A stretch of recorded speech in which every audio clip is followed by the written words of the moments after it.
So I don't know if it's South America or Latin America, I should say, or what, but the places I've been to, Brazil, Cuba, Mexico, they all have a running theme. Every woman's a hoe. Every woman that you see after 7 p.m. Whoa. Nah, do you know what? 52 weeks later here, the views of Stavros Boss does not reflect all of us. M.I.S, yeah. Stavros is on his own. After 7 p.m, 8 p.m, let me say, alright, let me give them a bit of love. After 11 p.m. in Latin America, the women go home and the hoes come out. Yeah, can we? Every time at night. Can we remember that? I've been walking around today during the day. We're recording now. It's coming up to 4 here this time, and I've seen women that look like God-fearing women going to work and to university and whatnot. But after 11 p.m, all I see is women that try to take me away from my wife. Let me tell you something. That are trying their best to take me away from their wife. They want to come to the UK. You want to party, drink, sex? Trust me, that is in my head to this day. Let me tell you something.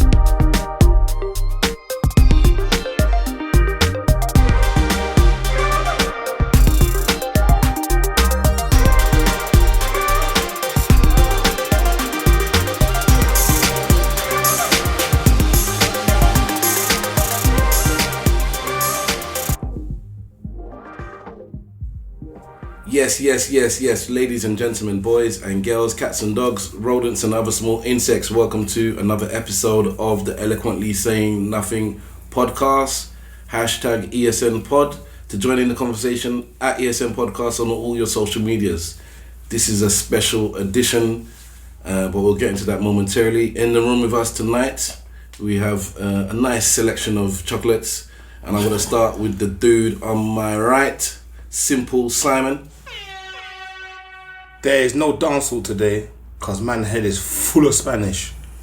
So all I'm gonna say is 86 bitches mine. And we have Simple Simon FB on Twitter. God, yeah. Sorry. I hope you heard that. Mr. Wolf. What's going on? This is Mr. Wolf in the building. Yoruba proverb is non-existent this week because we are here in Cuba and At AKA Mr. Wolf on Insta, aka _Mr. Wolf on Twitter. Gaza. And Big Wahala. At Big Wahala on Insta, at Big Wahala on Twitter. What's good, people? And we have a couple of guests who will hopefully speak louder than the last two people. We have a returning guest, Mr. 52 Weeks Later. Hi, I'm 52 Weeks Later, aka Only the Brave. You can get me at 52 Weeks Later on Twitter, on Instagram, and YouTube. Man has rehearsed that. Is that 52 spelled F-I-F-T-Y? No, it's 52 spelled 52 weeks later. Cinco Dos. How you doing? I'm not bad. It's good to be back. After many years hiatus. That's exactly it. And next to him, we have our African intelligent dude. African intelligence dude. The other one, we have Mr. International Swagger. Put some respect on it. That's M.I.S over there, okay? Alright. Hi everyone, Mr. International Swagger here. A big fan of the podcast. I've listened to every episode from season 1 to season 2. You know, this is my favorite podcast ever. I have a quote that I live by. I'm just going to share with you guys. Is work hard and play every time. And when I say play every time, is whatever you're doing, have fun with it. Don't let it override you. You override that thing. And I'm AY_M.I.S on Twitter, AY_M.I.S on Instagram. Allah. But you forgot to thank your mother and father for the award. Alright guys, we are in Cuba. Cubana. Yeah. It is its bitches. Yeah, we'll get to that momentarily. So the internet is really dodgy here, and if you don't get this on the day it's meant to come out, that's the reason why. But we are recording. We've gone out of the way. We bought a microphone here, got the laptop here, and we're recording in Cuba. And we are here because of Mr. Wahala. Do you want to say why we're here, Wahala? You know, I'm trying to support man's marketing it. Yeah, but Big Wahala's what is it Stag do?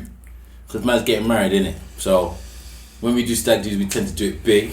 So the last one was Brazil. So I said I can't let my brothers have a good one, and I'll just go to Bognor Regis, whatever these people go to. Bognor Regis. So I said let's go to Cuba. Okay. So everybody's in Cuba. We managed to get 14 of us here. And I just want to say something before we get deep into the podcast.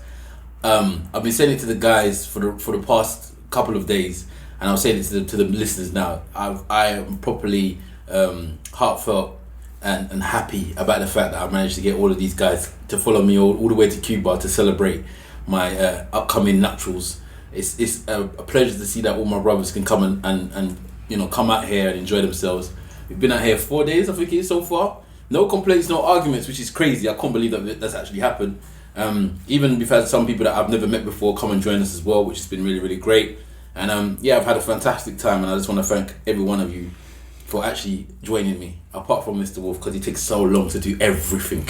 I don't, but I don't take long to do anything. I just take my time in doing what I'm doing.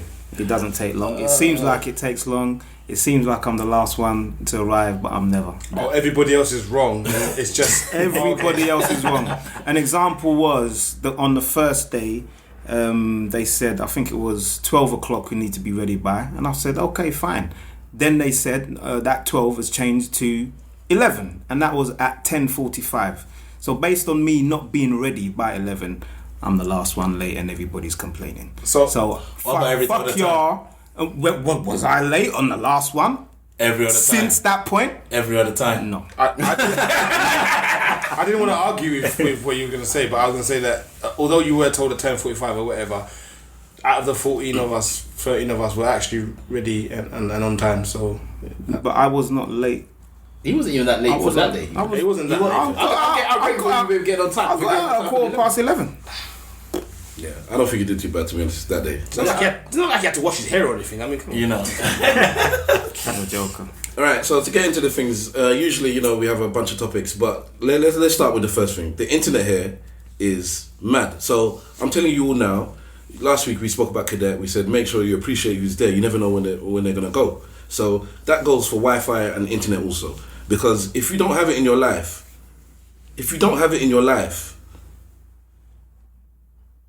What? You don't know how to say anything? I'm crying.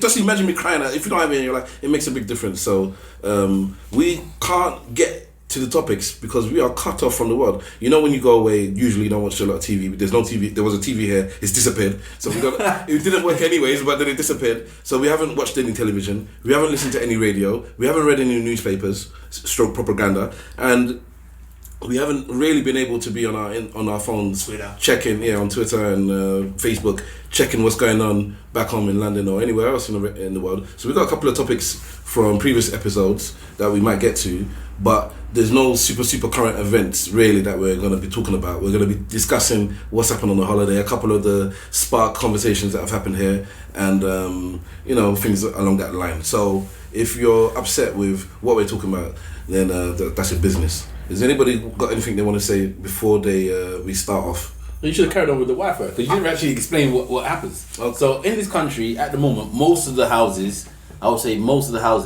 don't have Wi-Fi directly in their homes. Good. God is good. Yeah. So if you need to use Wi-Fi, what you need to do is basically you need to get like a scratch card which gives you a code, and then you go to what they call Wi-Fi hotspots, and then you can use the Wi-Fi at the hotspots. A bit like I think BT's got them with their home broadbands where you can go to certain spots and you can connect to their BT broadband, and it will be like it's using your own home Wi-Fi. So it's a bit like that. So you go to a hotspot, you stand outside, and Simple Simon used the correct terminology. It looks like crack fiends outside. Yes. You can see them scratching their arms, waiting for the connection to come through because they need that connection to happen. And then once you get on there, you can get on the internet. It looks like they're playing Pokemon Go as well. Yeah, it looks like just like they're playing Pokemon Go. But the biggest problem is, the more people that's there, the slower the internet. So you start seeing more and more people come, and it's like you're side-eyeing them because you know that as soon as they get there, everything's going to drop. Yeah. The speed's going to drop. Everything's going to have a problem. And it's just like, it's good because it means that you're staying off your phones. But again, like Stav said, you do get cut off from the rest of the world. So we haven't really been able to speak to the people back home so much as we would like to, I'm sure. I know some people are, wishing to hear from us, and we can't speak to them every time. And we've got another group that's that's not even in the same building as us, and we can't really get through to them either. Yeah, they're in the same country, like about a mile down the road, or 1 or 2 miles down the road, and we've seen them twice in the 4.5 days that we've been here, because that's it. We have barely spoken to them because that's just life here. I mean, the locals have their own kind of 3G thing. Yeah, you don't. The scratch card is more for people that either can't afford, because you can't get a contract. So, but for us, there's no pay-as-you-go system here, or this is the pay-as-you-go system, but you need a Wi-Fi you hotspot. need a hotspot for it. It needs to be understood that Simple Simon is in heaven right now. I just want you to know, because I am an advocate for relinquishing all of this internets when you go abroad, so you can actually enjoy your time abroad. Yeah, I get not being able to speak to people at home can be a bit funny sometimes. But you call it heaven, bro. I call it heaven, bro. No, I agree with Simple Simon. I agree with Simple Simon because you also don't want to speak to your family. And no, it's not like I think the other thing is I'm not speaking to my family, but I can speak to my family anytime I go do that. But like being cut away from all the news, all the thing, all the notifications is relaxing for me. I don't have to like if it was somewhere I had internet, I'll be getting on my work emails, getting on everything, looking. So this is like a rewind for me. I could get to know myself as well and just enjoy the atmosphere and just not look at what's going on back home. I like it. It's like a detox. Yeah. And I co-sign what these guys are saying. I enjoy being cut off from the world. The only ones that the only thing that bothers me is not being able to talk to my kids. Yeah. Everybody else, I don't really care about in terms of not being in communication with them. Do you know what's mad? Because it's the first time I've gone on holiday and I don't have a job, I don't even have to check work emails at all, regardless, even if I had internet. So that's a bit mad as well. Like I brought my laptop, and usually when I'm going on holiday and when I'm with my partner, Noisa, I'll log onto, I'll VPN into work and I'll be checking my emails because I hate coming back to thousands of emails. Yeah. So I like to get rid of them before I get back. Now I don't even have to do that. So it's literally the only thing I actually need the internet for, if I really, really want it, is to speak to my people at home. But it does come with a disadvantage as well, because when you now want to find out where things are, you then need to start doing certain things like, asking the locals only. That's all you can do. But it never happens. You know what? You lot are gonna find this out for the first time. Probably don't know, but I've been measuring your Twitch response. I was basically looking at how we are all reacting to the lack of internet. When we first got here, within those first couple of hours of getting here, everybody kept putting their hand in their pockets to pull out their phone to check. And then I think within the first 24 hours, when we all realised, hang on a minute, there is no internet, like everybody has stopped doing that. People leave their phones wherever they leave them, and you don't take your phone out of your pocket so much to check it. And it's nice to see, man. It's nice to see. We've gotten so used to every minute, ping, ping, ping, ding, ding, ding, and looking. It's nice to see people actually having conversations with each other. I want my internet back. I want my phone back. Okay, Yeah, I'm not on that flex. I can lock off. I'm one of those people, if I have to, that I can switch off the internet. So, or not switch it off, but I don't have to check all the stuff and whatnot. So, but I don't like it being forced on me. So as it stands now, there are things I want to check. So there's stuff that I want to do for the podcast, for instance, that I couldn't do.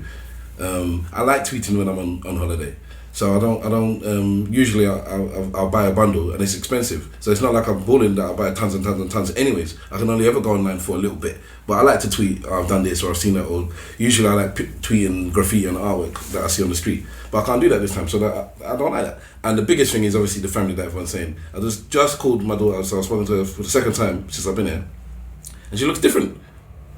She actually looks different. Her mum's done her hair differently in a way I've never seen it before. I think like the Brat when she first came out. That's why it seems it's all pixelated. I can't even see it properly, but she does look different. So that does annoy me. Man, she's grown. I've never been away from her for this long, and babies' faces change every day. They do. To this day. Actually, I think one of the things that I've realised without having the internet is I went back to my pictures and I went to relive the moments that me and my family had in the past. Those pictures, I've never gone back to look at them. I've taken them. And now I went back and I just love those moments. Mm-hmm. And I remembered and I just, that was one of the things I've liked about not having the internet. It made me go back to relive those moments. That's one thing I liked about it. People tend to take pictures and not go back and look at them. Yeah, there's quite a lot of videos that I've gone back to have a look at. you know, and We don't need to know about those videos. videos with family. I can create my own videos, those kind of videos here, but obviously I'm a good guy, so I'm not about that life no more. I've actually had long conversations with you blacks as well. Party, sex. We'll talk about that later as well. You know? I've actually had conversations with you blacks as well. And I've seen like within the group people have like siloed off, and like two people have had conversations with each other about stuff. I think me, 52 Weeks, and M.I.S. was up here having a really long conversation. We was talking for a couple of hours. I don't think that's got to do with the phone. I think so. We're all in the same house. Yeah, it doesn't matter. No, it doesn't Nah, man. If there was internet still, we'd still. Nah, Maybe it wouldn't be as much.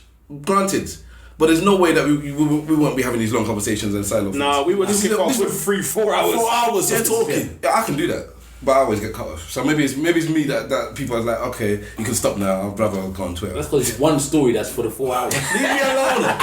Leave me alone. Like, we went deep into stuff like work, you know, we went into life, into family. As it was 3-4 hours, you know, we encourage each other as well. And that's if the internet was there, something would ping in, I'll be talking, and that thing comes in, I want to talk about that stuff, right? Yeah. But now we were able to talk about the things that matter to us. We talked about our kids, we talked about, you know, how we're raising them and things we wanted to change, and we've learned one thing from each other.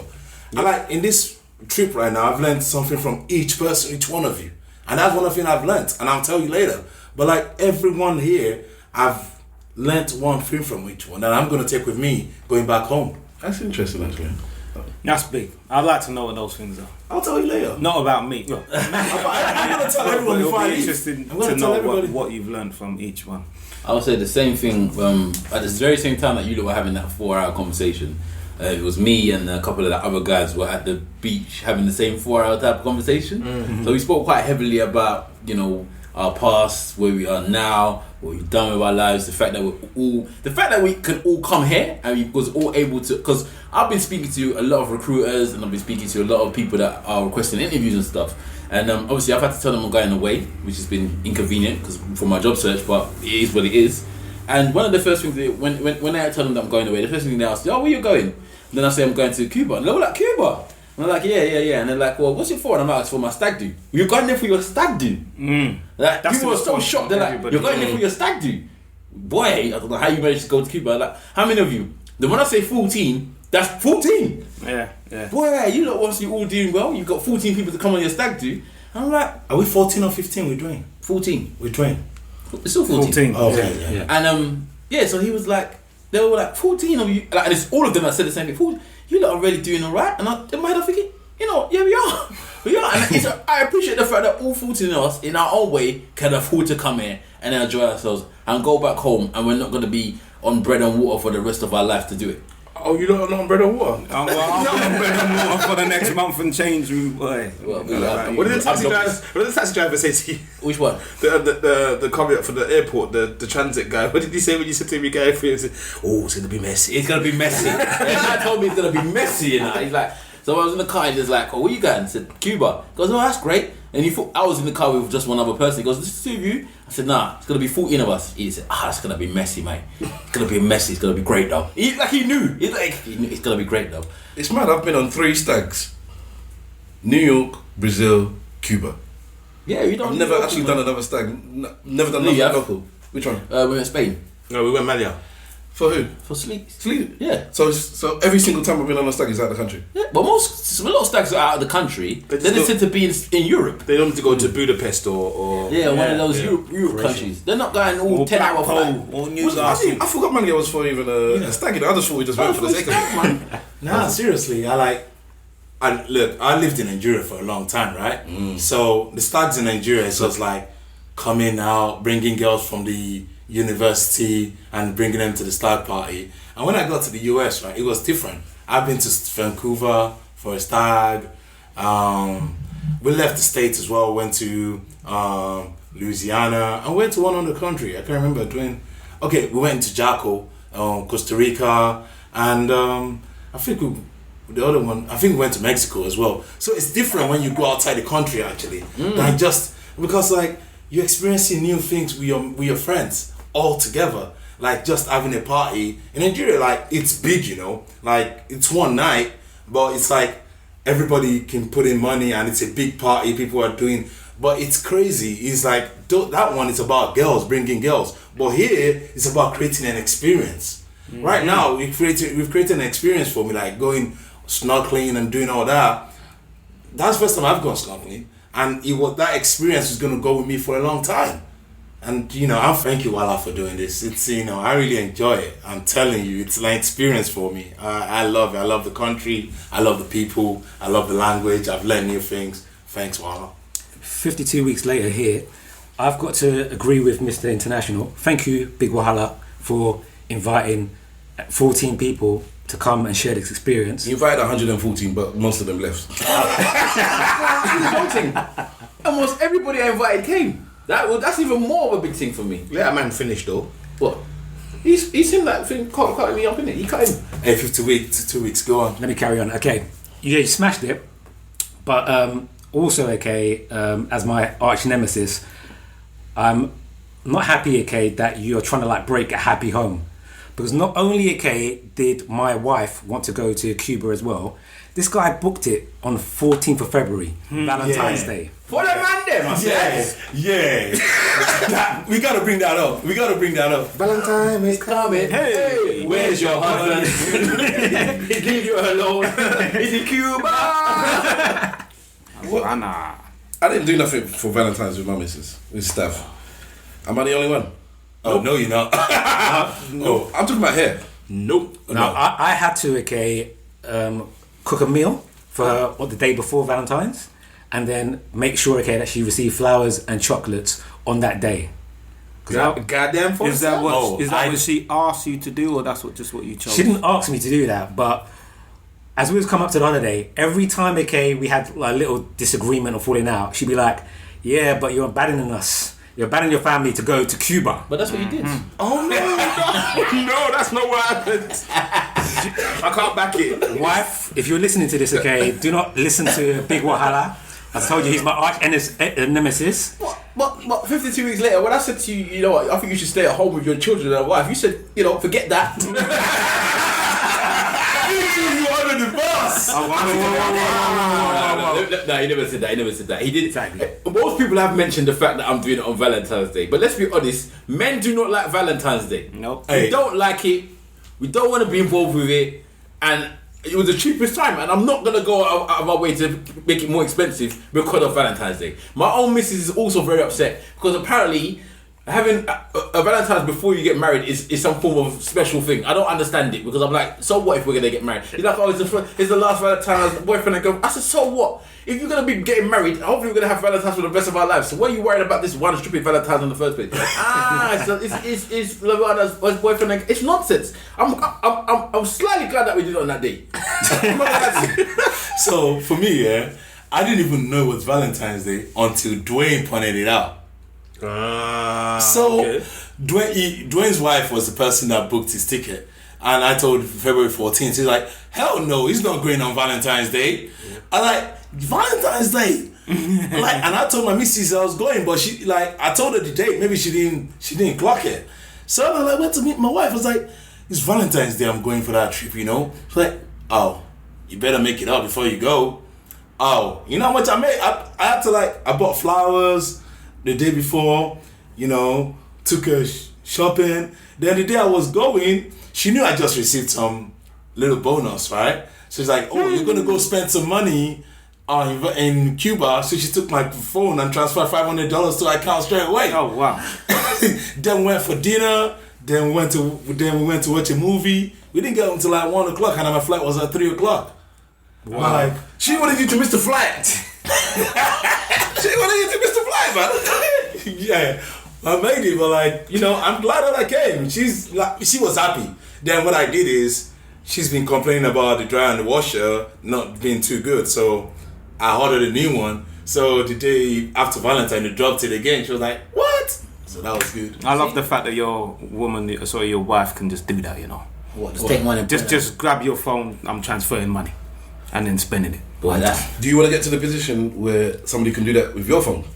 Taking it into account. they need to know the pin code to be able to do that first. I don't know. I would prefer to give them the money than for them to just take it. Nah, look, me and my wife. But I think that's a wonderful thing. She has my password. She doesn't go through my phone, but she has my password. Like, and the reason is, if something happens to me, who's gonna take care of? Who's gonna have everything? So she has everything to my account. I don't believe in what's that account? Separate accounts. I believe in separate account. You don't believe in joint accounts? I don't believe in joint accounts. Okay. Look, we have an account that we put money for savings. That's a joint account, bro. No, that is a savings account, and that's for the kids. Actually, it's not for us, but it's a savings for the kids and everything. But you both have access to it. We both have access to it. So it's a joint account. Do you spend from it? Not really. Yeah, but really. we've not spent from it in a long time. Basically, it's a joint savings account. Yeah. But you're talking about a current account. But she puts money there, I put money in there. We've agreed, just leave this is it. the amount you put in there, this is the amount I put in there. You know, I have my money, she has her money. I pay all the bills that I need. I pay all the bills. She pays, like, if we're going, the kids needs clothes or needs anything, she pays for that. But like all the bills, everything, I'll take care of it. As you should do. So, okay then, outside, well, let's talk about Valentines and then get to this joint account business. spoke Because about could be a Valentine's. Okay. Bruv, can I not say something without you going, putting your hand in your head and worrying about what I've said? What is wrong with you, man? Okay. I say something. Oh, speak up. What's going on, man? This is the volume. This is the volume. Oh my god. This is the volume. Yo, do you know it's 52 Mr. weeks. Wolf opens his mouth, it's a problem. You know, It's 52 weeks later. How about that? So, then I won't be too low. Oh, raise up your voice. Oh my god. It's 52 weeks later here, okay? Jesus And I think I speak for like Mr. International here. Like we hear, okay, all this, okay, bickering, okay, on the podcast, and then we wonder, okay, is it really like this, okay, in real life? Yeah. We're witnessing it right here, right now. And it's a beautiful thing. Before they could start this podcast, yeah, it was like, do they do this? We have to look at Simple Simon and say, do they do this all the time? And he said, every week. Every week. And this is not Mr. Wolf. They were talking about Wahala and Stavros at each other's throats. Every week. I'm a captive prisoner in this. I had to say sorry to Simple Simon. Free Simple Simon. Free Simple Simon. Free Gaza, free me. No, anyway, going back to Valentine's, because we were talking about Valentine's. So, guys, say what you were going to say. Before. I can't remember. This is why I hate being cut off. It's alright. It's Valentine. We're talking about Let's Valentine's. talk, okay. It's okay. Does anyone want to talk about Valentine's? One thing. I think Griff the Joker, he said it. Shout out Griff. That Valentine's, okay, people that hate Valentine's are single women and men in relationships. Yeah, it's true. I think That's very true. I will go with that. But I don't hate Valentine's. I don't know if I hate it. I don't agree with the concept of I it. hate it. I don't agree with the concept of it. Because it's just taking money out of your pocket that you can spend on this woman every day, and they're staying a day. You don't have to take money out of your pocket. You decided to do that. There's other things. No, to do. he transferred the money. There's nothing like out of pocket into anything. I think you can be creative with Valentine's where it doesn't cost you anything. That's my problem. It's I don't want to have to have my thought pattern. I don't want to even think about it. Actually, you're right. The best Valentine I've had with my wife, she was my girlfriend then, right? And all we did is went for this show, and from that show to like I used to dance, right?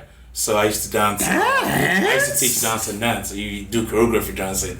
So the group that I used to dance with back in the days, they had a show. So I had already left the group, so they had a show. So we went to watch the show on Valentine's Day. Then after that day, I think I bought her one drink. Then we walked from home, from that place down home. It was like 5 miles. And we were just talking nonsense till we got home. And I think she said that's the best Valentine's Day she's ever had. How many years ago was that? I think I was in year 2 of in uni. I think that would have been 16, 17 years ago. Exactly, and it's stuck in your head. Then you have to one drink. That's all it cost. But you had to go to the show. Yeah, but it's better than the show. You didn't have to pay for the show. I didn't pay for the show. Okay. I think the Valentine's tends to be really good or good memories at the early stages of relationships. Yeah, I think so too. You know, because it seems like one person or the other's making an effort, the other person wants a little bit more from their partner, and you know. You don't talk about Valentine's, so you just... No, They've commercialized Valentine's. That's the thing. Very if you much. like to be commercialized, and if you like to take over your lives, where if you're not spending Valentine's together, or if you don't do something for me for Valentine's, then it's a problem. Then that's a problem there. That's what I fully agree with. I don't like Valentine's. I don't really dislike it. But the thing I'm lucky with is that my wife is very... She's My wife. My wife. She's not sentimental Feeling or romantic at all.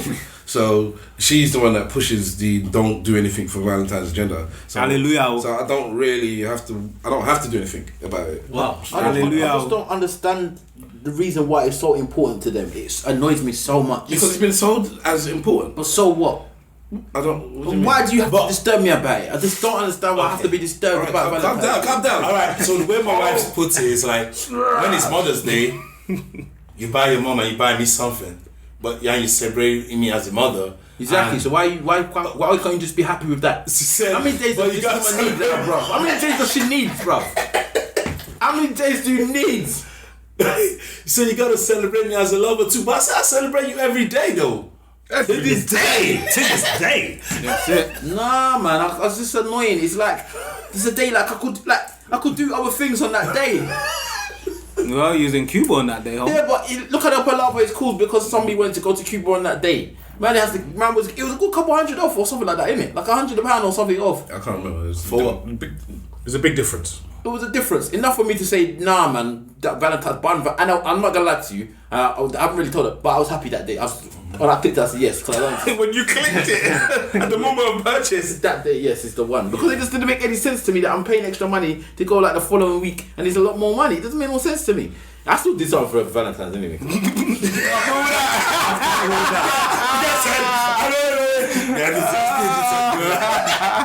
You know the way I went. Nah, but I it still did wasn't much, but I did something though, and it was so bush. Everything I did was so bush because we was doing something the day before. I was fixing a boiler, so I didn't have much time. So it's the day before Valentine's, so I was fixing a boiler. I was packing to come to this trip, and I was doing everything else. So when I bought her some flowers, which I forgot to take the price off.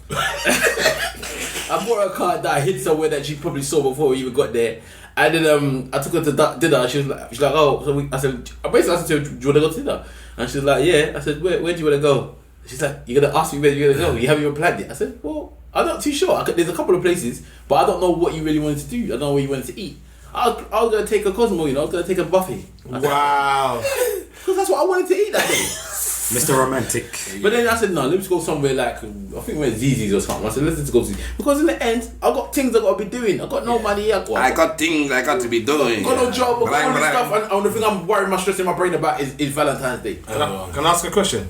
Something you just mentioned, yeah? Something about taking the label off the flowers. What is that about? So they don't know the price. Why is This label of gifts. Yeah, not just I don't understand. What's that about? They don't need to know how much you spent on them. That's what they prefer not to know. Oh, no. No, I think it's more the person who's bought the gifts that you don't want the receiver to know how much you've spent. Are you trying to say it makes no difference if the person knows how much you spent on something? I'm not saying. I'm asking why is it a big thing to take the label? Because my mum's always said it to me. My aunts have always said it to me, but I don't actually know the reason why. But of course you know the reason why. Why? You don't want It's the just person what I to said, know. isn't it? You don't want the person to know how much you spent on them. The person that receives it, okay, is going to see the price, okay, of what you value them. And so, like, the thing is, if that price, okay, is below, okay, the price, okay, they're expecting, they're not going to be happy with it. So then, Although the thought should be the thing that counts, but some people are shallow like that. With no price, okay, then it's just a thought. just a four. That was it. So that flowers could be, okay, £10. If they see, okay, it was like 5p. Ah man. Ain't no wrong with £10 flowers. Don't they? No, £10 flowers. 12 roses, $100. Is that what it does? Yeah, man. Fuck Serious? yeah. Oh yeah. You That's see a me lot. picking from the bush, man. Picking from the bush. The face though and everything. The thing I want to understand from you women, so remember hashtag ESN pod and let me know. If you love Valentine's but you know your partner, your significant other doesn't, do you really want them to celebrate something with you that they're really not interested in, don't like, and they're only doing it because they're being dragged along? It's like you've dragged them to dinner, you dragged them to buy this gift. Does that bring you any joy? Yes, it does. Yes, it does. But I know I wouldn't want it the other way. If the only reason you're doing something for me is only because I want it, you have no joy in it. In fact, you got away to another country and you complain about the fact you had to do it. Why would I want you to do that in the first place? That's you. And a lot of the time, you'll find that men are doing their bit for Valentine's and they don't get nothing in return. Bro, you went there. Actually, that's the second question I want to ask to the women, okay, is that do you get your partner a Valentine gift or is it just a one-way thing? But I'll be vexed if she got me something. Nah, my woman lets me start. Bruv, you're vexed when anybody gets you or does anything for you. Yeah, you're different. You don't even want someone to cook for you, bro. So my wife does something for me every time. Right? But this time she said, the only thing she told me is like, you going to Cuba is my Valentine's gift for you. That's my Valentine's gift for me. Oh my God! Why is going to Cuba such a big deal anyway? What's wrong with it? I know that You left on Valentine's Day. so what? You trust your husband to come back and treat you right for the rest of the 365 4 days or The whatever rest of year. your life. In the year. Don't worry about the Valentine's 7 days, man. Every 7 days. day, all day. It's hotter than a martin here, It bro. is hot. Yeah, we've bruv. come into one of the sweatbox rooms. We've switched off the AC. We've closed up the doors. It's hot. It's hot here. I know it's cold in the UK. Yeah, bitch, you. So And that's to help the sound, obviously. yeah, we're in here because it's the best room for acoustics that I could find in the apartment Villa. In a villa. Is this a villa? It's a villa, man. There's a pool upstairs, bro. Oh, is that what? Defines a villa? No. It's a penthouse. That's what they call it. Penthouse. Penthouse suite. Yeah. A penthouse. Yeah, so There's there's how many bedrooms in there? 5 bedrooms in there. Goddamn. 5 bedrooms, 2 en suites. 2 en suites. No, 3 en suites. 3? Free and sweet. All of them, but this is en suite. Okay. I ain't going en suite, but it's all good. That's good for you because you should have even had your own room. There's a lot of sagas about how people behave, they take their own rooms and stuff like that, but we'll leave it at that. But yeah, man, it's good for 5 bedrooms, all 4.5 bathrooms. We've got a little mini pool upstairs, got a balcony on 2 levels. It's a nice little spot, you know what I'm saying? but there's no Wi-Fi. This was killing stats. Yeah. Is that pool? It's a jacuzzi. It's a jacuzzi. Yeah, which they put water in and take it and put it back again. None of us have even been in there. Yeah, So- they've been. Wait, can you switch it on? Yeah, Yeah. they can. And it's yeah, it's 29 to 30 degrees at the moment, and it's winter, according to Alejandro. Alejandro. This is plantation weather. No, yeah, Alejandro in the boat. The man said plantation weather. Well, Summertime is looking 40s, they said. So.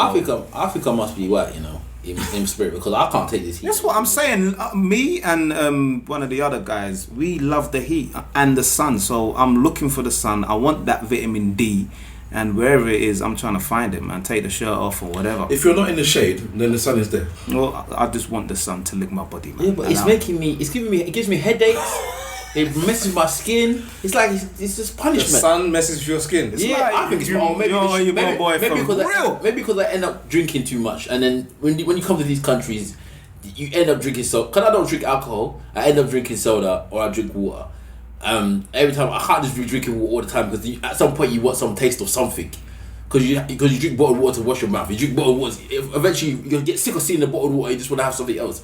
So then you drink one of the fizzy drinks that's probably got 4 times the amount of sugar that's allowed in some form of region.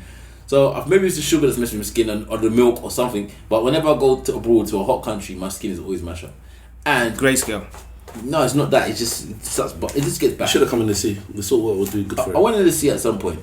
I didn't dive in like you lot. I think that was probably one of that thing that happened on the sea is probably my favorite part of the trip, by the way. But that's another story for another time. One thing.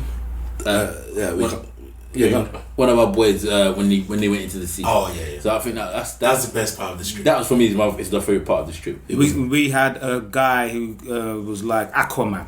You get me? He could have spoken anything to most people and they would have done it. You know, one of our boys was had difficult time with the water, but he ended up going in the water and staying in the water and doing really well. So Who called it Aquaman? Alejandro on the boat. man. Alejandro, Did you see? Oh, the guy. he swam to the floor, Right to the bottom. And was doing Hadoukens under the water apparently. It's mad because you had the Snorkeling glasses. the glasses, and you put your head underneath, and the man swam to the bottom. That guy looks like The bottom. I couldn't believe He it. looked like Aquaman. It's mad. I'm Like, telling I don't know you. what kind of pressure it takes to or what kind of strength you need to swim that.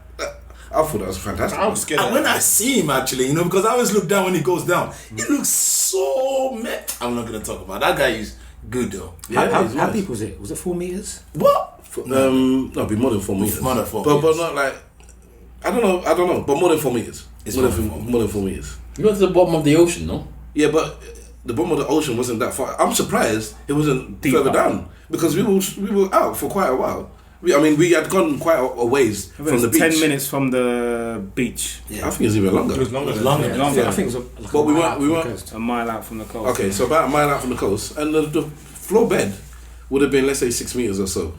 And I don't think that's. I thought it would have been a lot more for a mile away from the sea or from the land. But like this sea, like when you could go in deep, you still touching the floor though. Because I went a little bit in, my legs were still touching the floor. Fair enough. When you lot were sitting on the beach, I went and did something interesting. I went and looked around and saw the locals and saw the tourists. Seasoned. I'm a seasoned traveller. I just want to know I'm a seasoned traveller. As a seasoned And traveller. sitting on the beach, for me, is a waste of time. I believe most beaches are pretty much the same. You either have good beaches or bad beaches. At least let's put it in that category. Yeah?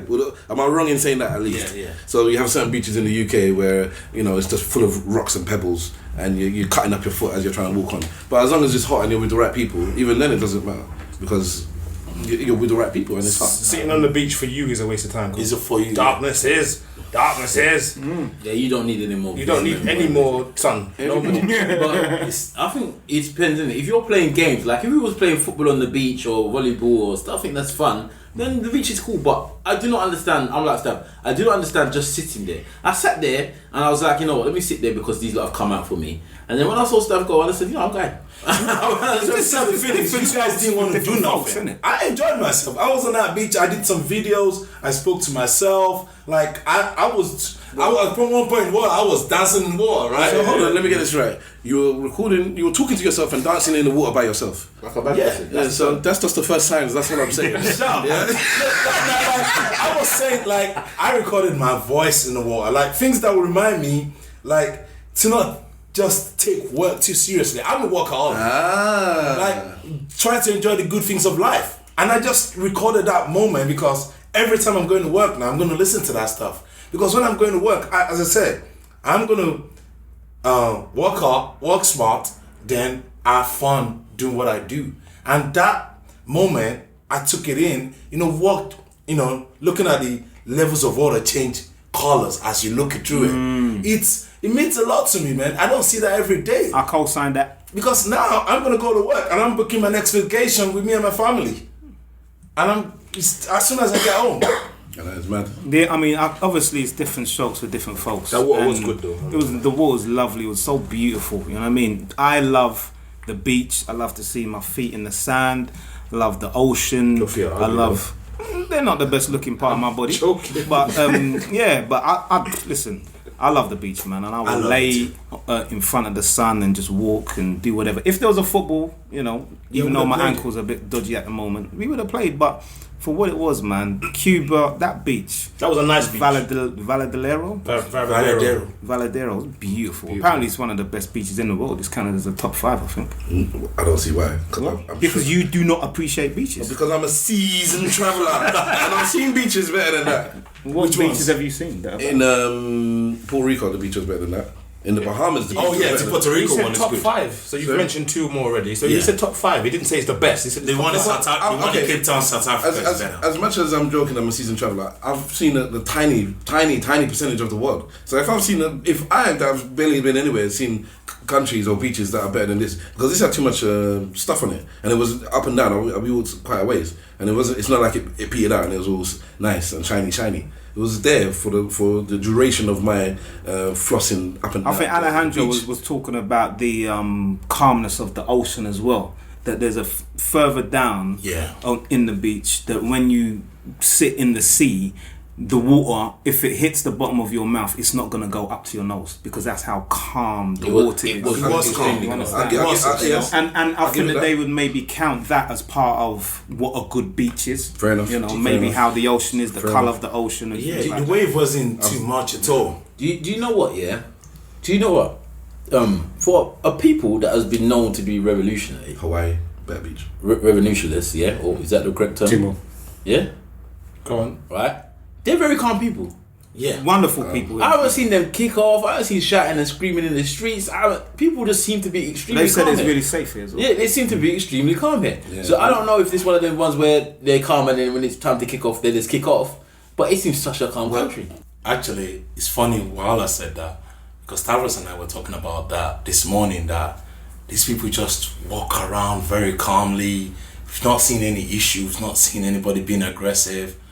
I went to the bank this morning and I was the aggressor actually. The guy, I was in line, but the guy was there before me, he wasn't in line. So like, when the guy came, because I knew the rules, right? I've been there once, so I knew that they go by the line, but maybe the guy didn't know. So the guy came in and wanted to step in front of me. I said, no, why do you want to step in front of me? I know you were here before me, but you didn't step in line. Go to the back, But the guy just went to the back. He just went to the back. Yeah. So you just want to start troubling other people's You lives. know the man was there in front of you, so you have to stand right next to the door before you. If you know he's there in front of you, that means he was there before you, did it? No, you're saying that the guy was there before him, but he was not in line. Oh, so what? It's not Britain. People don't have to line up in an actual straight line to know that I'm there before you. Hey, If it was a ticketing system and somebody had taken a I'm the ticket, rules guy. yeah, but nobody told you that was the rules that they had to stay. I've been there the other day. When Yeah, you were we there, were didn't there they tell the us other day. that we need to stand in line the other day? But there was other people that was coming from other places that was getting in before us.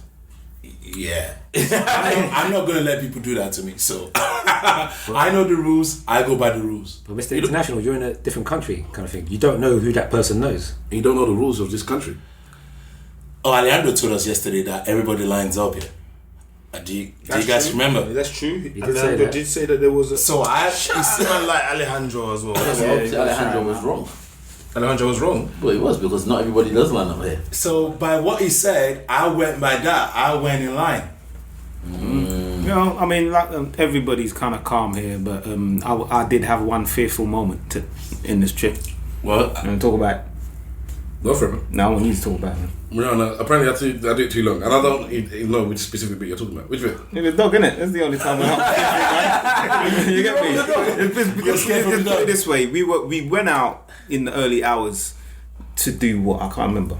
Just to check Go to the Wi-Fi spot. This is it. You have to walk out your house at 1 o'clock in the morning just to. Yeah, but we're on holiday, innit? And we weren't doing anything the following early morning. So I've come out and we've, after the hotspot place, we went to a few other places. And I'm a very vigilant person, partly because of my job, but even before that, I see things before they happen. What happened Huh? before we got to the dog? What happened? Oh yeah, we'll talk about it. I want you to run through it. And I see everything before it kind of happens. And my mind process was, I'm wearing my flip-flops. If something kicks off, how am I going to run? I'll have to take them off and run barefooted. Just remember, Mr. Wolf is from South London, so that is always at the forefront of his mind. Yes, man. When I go into certain places, I'm checking the fire exits, man. You know what I mean? If anything happens, I know how to get out. That's real ghetto. Same here. That's real ghetto mentality. Same here. Trust me, man. I could go to nursery and I'm looking at to see what's going on. This is what I'm saying, man. Might pop up one Yeah. time, but you don't know. Look, 3-year-olds with shanks. So go on, living in man. Lagos, you gotta know know where the what's exit up, man. is. You have to. That's why when I go out, I never get more than 2 drinks. I can if I'm around family and friends, I will drink. I can drink a lot. But if it's me and maybe people I don't know, I will not drink more than 1 or 2 drinks. I like to be in a state of mind where I can get out easily, and I know every exit as I go into everywhere. Mm-hmm. So I'm like that as well. I got 1 or 2 drinks, 1 or 2 bottles. You know what makes me laugh? The same thing you were saying just now, yeah. When we went to go get the dinner yesterday, we was walking on one side of the street, yeah, and I think it was basically the opposite side of the street is where we will need to walk. Mr. International said to Dwayne, he goes to him, "Oh, come on, let's cross the street." And Dwayne said, "No, I saw dogs there." He said, I'm not crossing the road. Dwayne said that. He said that as I'm not crossing the road until I get past the dogs. And this trooper showed me when Dwayne says something, follow the way, because Dwayne tends to be quite right in these situations where If you have to Dwayne make was a with judgment us, call. if Dwayne was with us yesterday, we would have got bitten, and we would be in hospital with rape. So the stereotype about Africans and dogs, do we believe is true? That we're not fans? Definitely not facts. I didn't realise there was a stereotype. I didn't Of course, man. Yeah, we have Africans as workers and not family pets. What We have African Africans as workers. that has dogs in there? Africans as workers. Sorry, And dogs. family No, pets, yeah. Africans have Slave dogs trade. as workers and not pets. Man's been in Cuba 1 week. My kids want dogs, right? Sorry? My kids want dogs, but I can't have them in the house. Exactly. That's what So, I'm saying. like, You got people having their dogs on beds and all sorts. Yeah. And it's like, Kiss your dog. oh God. After they've licked the balls as well, you know. Tomorrow, even in Valentines for and I have What to they take do them with to pee, take them to. I'm not doing that shit. No way. Literally. Isn't it? Right, so last night, Mr. Wolf and I, like he said, we went walkabout. Now on the way back, we're walking past these big, massive buildings. We realised later on they're consulates. So we walked past the Nigerian one. And down the distance, like Mr. Wolf said, he saw something. And he grabbed me, he said, wait. Now, taking into account, we've been walking, it's dark, it's 2-3, we're in a foreign land. And there are, Mr. Wolf he's been spotting things, and he's been letting me know I noticed something, or I'm not sure about this road. But because Mr. Wolf's so cool, he's been telling me in a cool way. Including the guys in the tinted windows. Come like the scene from Not Menace. Boys in the Hood. Boys in the Hood, yeah, man. there was a Boys in the Hood bit where a car stopped, and it had the same kind of engine. Because remember the cars are of that age. Yeah. They're from the 90s and the 80s. They were scoping us, IDs. and then even when they drove off, it sounded exactly like, and then they drove off somewhere. And I'm not gonna lie, we crossed the road kind of sharpish because they got a one-way system here, so we knew that if they did turn back, they couldn't get to us if we crossed the road fast. And I ain't gonna lie, I did kind of step a bit quick. But anyways, Pussy. listen, when you're in another land, when you're in another land, you respect the fact that you ain't at home and you you can't just make a phone call. Yeah, you're not Superman. Yeah, I don't know who you are, where you are, what you have, and where I don't even know where I am. How many of them were in the car? It was blacked out tinted windows, and the front passenger side was wind down. I saw the driver and I saw his passenger. So 2 men against 2 men. Well, who to say that there weren't men in the back? So Who cares if it's 2 versus 2? You want to have beef out here? So there, Gaza formation. so there wasn't a lot of them then. Sorry? So there wasn't a lot of them. I don't know how many was in the back. I'll finish my story before you try and get. Before it segues, and let me segue this. So anyway, like I said, even with all of that, Mr. Wolf was cool. But down this yonder, man grabbed my arm. So, whoa! I said, like, what's going on? So now I'm pranked because Mr. Wolf is cool and he wasn't cool this then. And I said, what's going on? What you see? A dog. Now I've seen the dog. It's the same dog you've seen. I've seen the dog. I'm like, so what?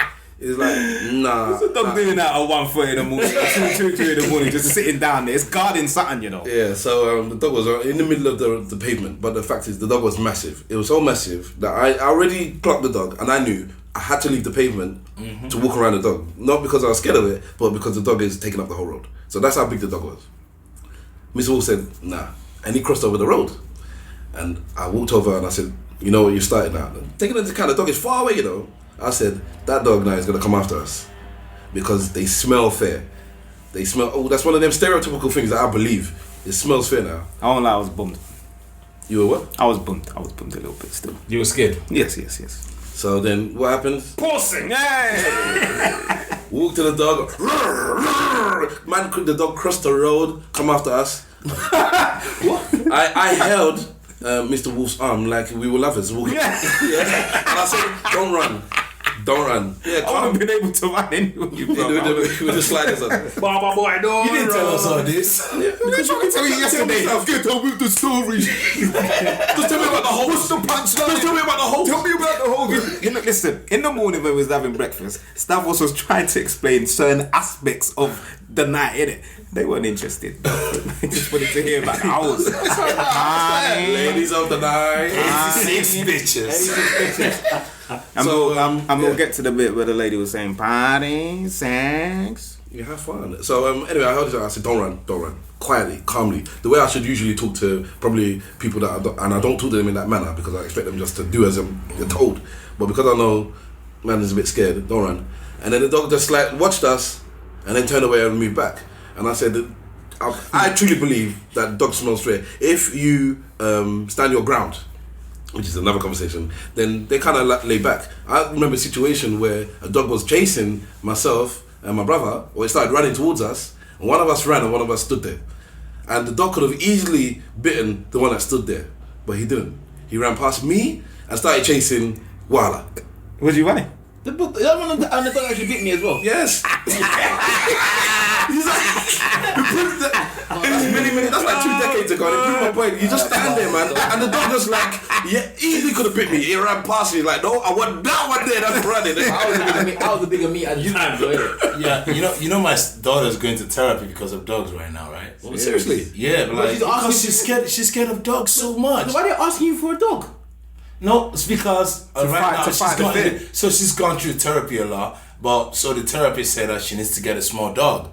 But I told the therapist, look, these kids are not going to take care of this dog. All is going to fall on me, and I don't have the time to take care of any dog. The mom doesn't have the time to take care of any dog. That's it. But the issue is, before my daughter, she will see a dog and she will run like, say like she will get panic attack. She doesn't care where is what, if your car is coming, anything. We've never lost her to an accident, you know. Wow. Do you know what sparked that? Was there an incident that? I think one of our mom's cousins had a dog one time, and when she was little, and that one backed her a lot. I think that's when she got that. Like, I'm telling you, not like, oh, I'm running, oh, daddy hold me. No, I can't hold her. Because she's gone. Get her a small cow. How old is she? She's 10. And right now, during the therapy, it's gone down, but she's still scared. She doesn't run, she doesn't get panic attack, but she just still doesn't, because during the therapy, they'll bring dogs to you, she will walk the dog, she will walk those small dogs and everything. That's a lot of people. It's like, I'm glad that my company took care of the cost. I just pay $15 every time she goes, but the total doctor cost, the company took care of it. So like, it's crazy, man. I've been in that place. My daughter's scared of pigeons, and I understand why. She can't understand how rats can fly. So she that's deep. No, she doesn't like pigeons. I'm like that with cats, but I'm not too. I don't need to run away from them. Bullshit. I just don't like cat around me. I don't like cats around me too. 52. That I'm scared of. I'm afraid of cats and holes. Cats and holes. No,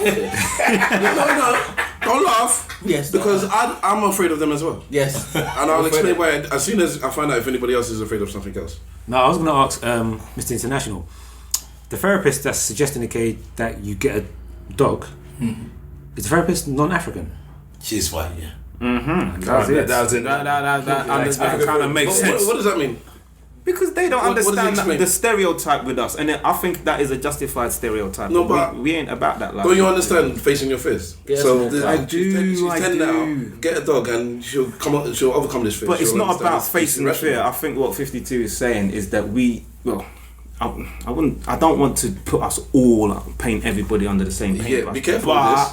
But we, just like Mr. International said, we ain't about that life about having a dog as a family member, because that's what it is. We got things to do, man. We don't want the dog to be chilling with us whilst we're watching TV and the game and on the bed and all them kind of things. Oh, I got trouble at work one time, right? So the lady asked me, hey, how many kids do you have? I told her I have 3 kids. She's like, oh, I have 3 dogs. I said, never in your life compare my kids to your dogs. No, I said, never in your life. I looked her in the face. Never in your life compare my kids to your dogs. And she looked at me. We used to be friends. That day we're not friends anymore. Oh wow! She went to tell everybody. Was it that deep though? Why would you compare your dogs to my kids? This is what we're talking about, isn't it? Have you ever watched the Atlanta episode where the guy goes to do the gun range? So one of them goes to do the gun range, yeah, and everyone else has got a picture of a man, and they're shooting the picture of the man, and he puts up a picture of a dog, yeah. Oh yeah. And he shoots the dog, and everybody's discussing like, how dare you, blah blah blah, like every racist people as well. They're like, how dare you do that? That's a dog, man. Are you shooting the dog? It's like, well, they're vicious animals, and they attack people all the time. As far as I'm concerned, that is something that I would like to shoot. So they kicked him out of the thing, and it's exactly what you're saying there now. Human beings value animals a lot more than they value human beings. I want it known when I talk about how great Atlanta the program is. When I recommend it and I tell you this, it's not just a surface program. There's so many layers to that. That scene is one of the scenes that is there. He said they kicked him out of the gun range just because he used a picture of a dog to shoot at. But the people that are shooting at men, no problem. Yeah. No problem. That's normal. I agree, because my boss asked me, because this got to my boss, right? And she asked me, said, why did you say that? I said, you can leave a dog in the house, right? And go out. Can you leave kids in the house? So she said, no. Do you pay for your kids? Does the dog go to school? Do you do this for your kids? I asked her like 10 questions. So why are you comparing your dog to my kids? I don't get it. Why is she comparing our dogs? The lady, we don't talk anymore, you know. I would have used one racial relations fix there. I feel you do get If I wasn't a black person. I feel you do understand. That she's saying that you have 3 beings that you look after, that you've made with your wife. And in the essence, she has 3 things at home that she looks after, living beings. So whether you like, I understand that you don't like the fact that, you know, one is the other, but I don't think she meant it in that way. It was She meant it that way, man. Do you know this? You mean it that way, man? Look, let me tell you, I've got to something the other one time, like, oh, my baby, my child. But like, as in, I'm not saying you can love on the dog as much as you want, but don't compare them to my kids. Okay. And it goes back to when, you know, people used to compare black people as animals. And just what she was doing. Yeah, look at you, just started talking. So, anyways, 52 weeks later, is that what you meant when you asked about the psychiatrist and where she's from? Yeah, because there is a stereotype that I think that we all know. Okay, that Africans don't really do pets. If they've got animals in the house, they're gonna eat it for lunch or dinner. This is what I'm saying. Get a cow. So you feel that she should be racist and prejudiced and say, I shouldn't give what I feel as a trained physician, the best thing for this young child to do to get over their fears, to help them through the rest of their life, is to get a pet. But because she's from an African family, I should ignore that and do something else for them. No, what I'm saying, okay, is that maybe, I should be racist. No, maybe they should get a African therapist and get the opinion of an African therapist. But they would chop the chicken's neck and throw blood all over the person. Can I ask you a question? Okay, If it works. This will be the advice. So your child is afraid of a dog. Yes. If you sacrifice 4 goats and take them to the village, sprinkle the blood on the ground, get a small dog, sacrifice a small dog, no dogs will touch your daughter again. Let me ask you a That'll question. be 5,000 naira, please. Let me ask you a question. Do you guys go out looking, like, for me, if I'm looking out for a therapist, or because in the US, right,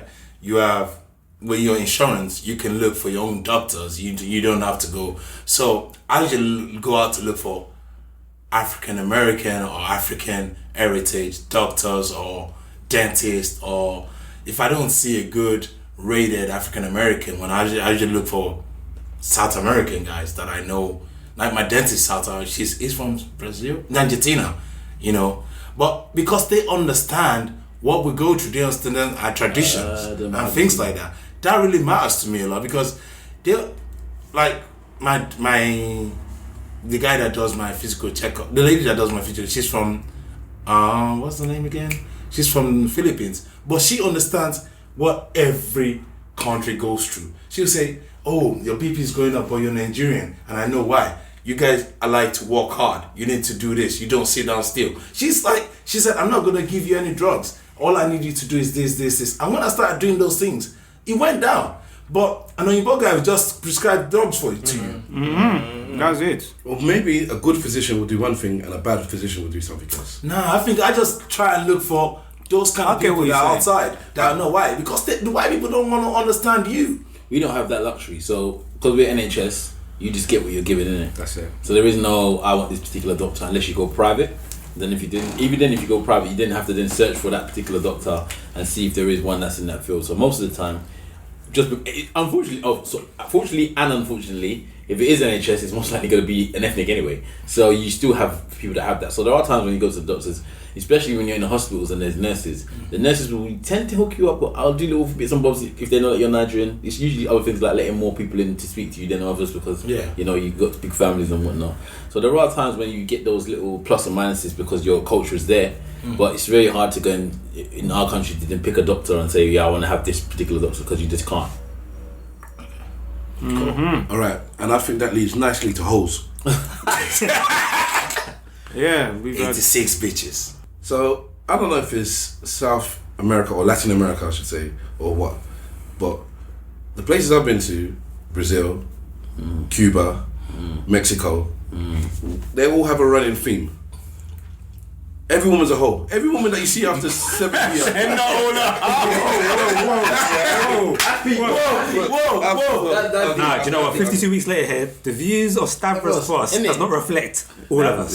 M.I.S, yeah. Stavros is on his own. After 7 p.m., 8 p.m. Let me say, all right. Let me give them a bit of love. After 11 p.m. in Latin America, the women go home and the hoes come out. Yeah, can we Come at night. Can we remember that? At night. I've been walking around today during the day. We're recording now. It's coming up to 4 here this time, and I've seen women that look like God-fearing women going to work and to university and whatnot. But after 11 p.m., all I see is women that trying to take me away from my wife. Let me tell you something. That are trying their best to take me away from their wife. They want to come to the UK. You want to party, drink, sex? Trust me, that is in my head to this day. Let me tell you something, right? Because Steph said something, and I gotta agree with him, but I understand. Because when we was in Brazil, I always say this story and I say it again. When we was in Brazil, me and Simple Simon saw a woman throughout the day, and because when we went to Brazil, that we could say every woman that spoke to us or every woman that came near us, including the grannies, was trying to throw vagina for money at us. Yeah, okay. And I do mean in 60s. That was Wahala saying this, right? That's what I'm saying. That was in Brazil at the time, right?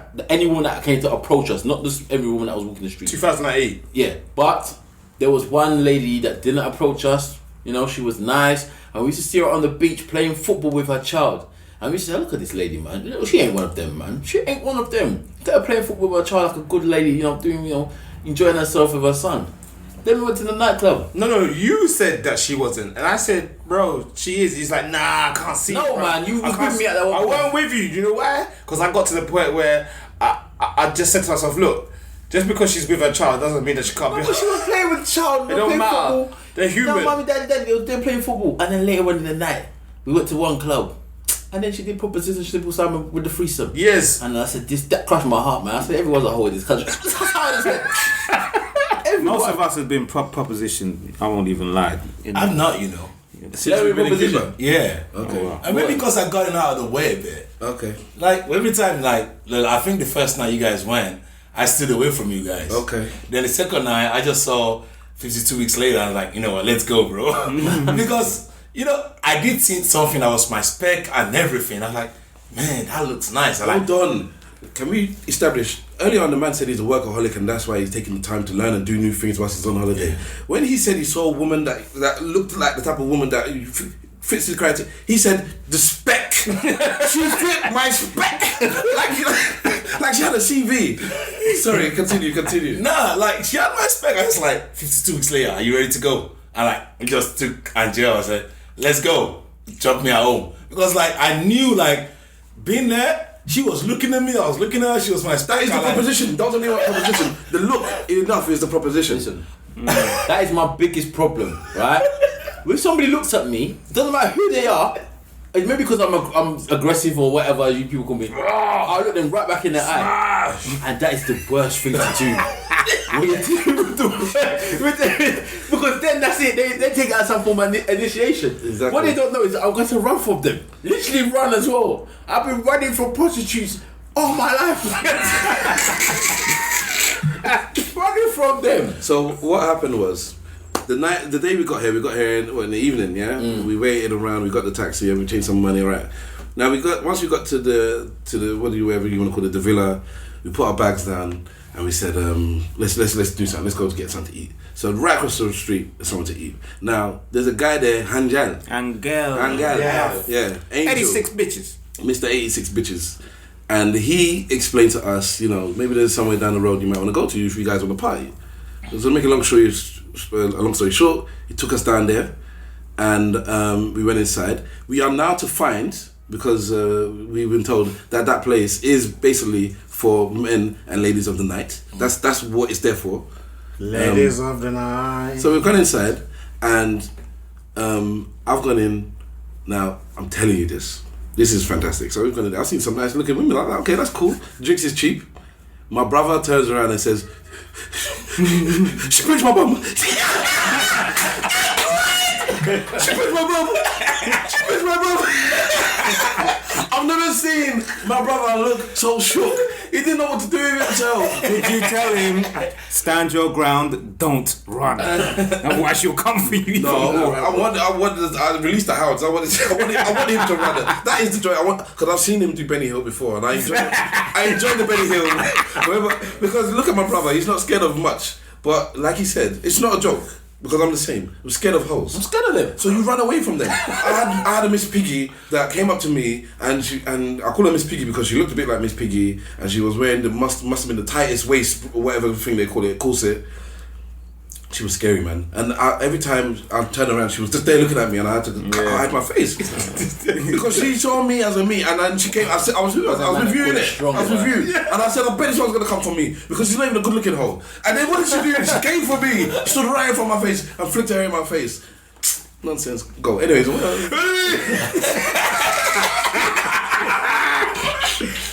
Oh God! But before I allow the rest of you guys to talk about your whole stories, if you have any, I just want to tell you that before the dog incident, Mr. Wolf and I ran into a couple of ladies of the night, and yes. In fact, you tell the story.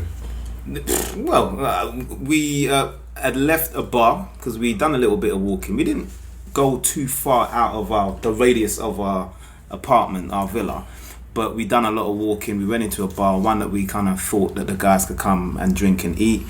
There was no blacks in there except for two ladies, which was kind of unusual compared to the places that we've been to before. We went in there, had a chat with the bar lady, and then we bounced to go to look for Club Tuntun. Club Tuntun, aka Casa de la Música. Yeah, so as we're making our way down there, me and my flip-flops, dodgy ankle, whatever, we hear these ladies coming behind us, and they catch up to us, and we have a conversation. Where are you from? And but these ladies, one of them in particular, I won't lie, she was in the face. She was a beautiful woman. She was gorgeous. She was dark skin, long flowing hair. Not that makes a difference. But she was a stunner, and she had a lot of charisma and character, and she was a lady of the night. She's evil, man. You understand? Well, she's evil. Basically, she was trying to encourage us to follow her and her friend who couldn't speak a word of English, who basically seemed to have had enough of the night. I think she wanted to go home. The other girl was not on it. She weren't on nothing. But this lady of the night, as far as I'm concerned, the other one, she likes Miss Wolf. Because of what? Ladies of the night. She liked Mr. Wolf, and she was trying to push the other girl to me. Yeah. I will co-sign on that. I had to run. But she was saying, and she said it a few times, come follow us to party. You don't like to party? Sex. You don't like to party? You don't like chocolate? That's their thing. So if it's a black woman and you refuse their advances, that's the default answer. Yeah, they say you don't like chocolate. You don't like chocolate. And it's like, no, I don't like hoes. I say I'm married. I usually, because what I've been doing is showing them my ring, and they actually respect the ring. Once you show them the ring, it's like, okay, even though maybe you're in an area where you're looking for something, once you show me the ring for whatever reason, I'm gonna respect that. This one didn't respect that. Well, certain man has shown a picture of their woman, and it made no difference. Because I had that same thing. Because there was guy. You know what? You know when somebody offends you that shouldn't even offend you. So when we were talking to the lady, because after she obviously Carla, her name was Carla, by the way. Well, I don't know her name. After she pinched my bum, right? She then wanted to come and then try and chat to me. So then I was chatting to her. Yeah. No. What I did is I diverted her. She said something to me. And she goes, "Hello." I said, "Hello" back because obviously I'm a courteous person. And then I tried to run away from her. She found me. She followed you, innit?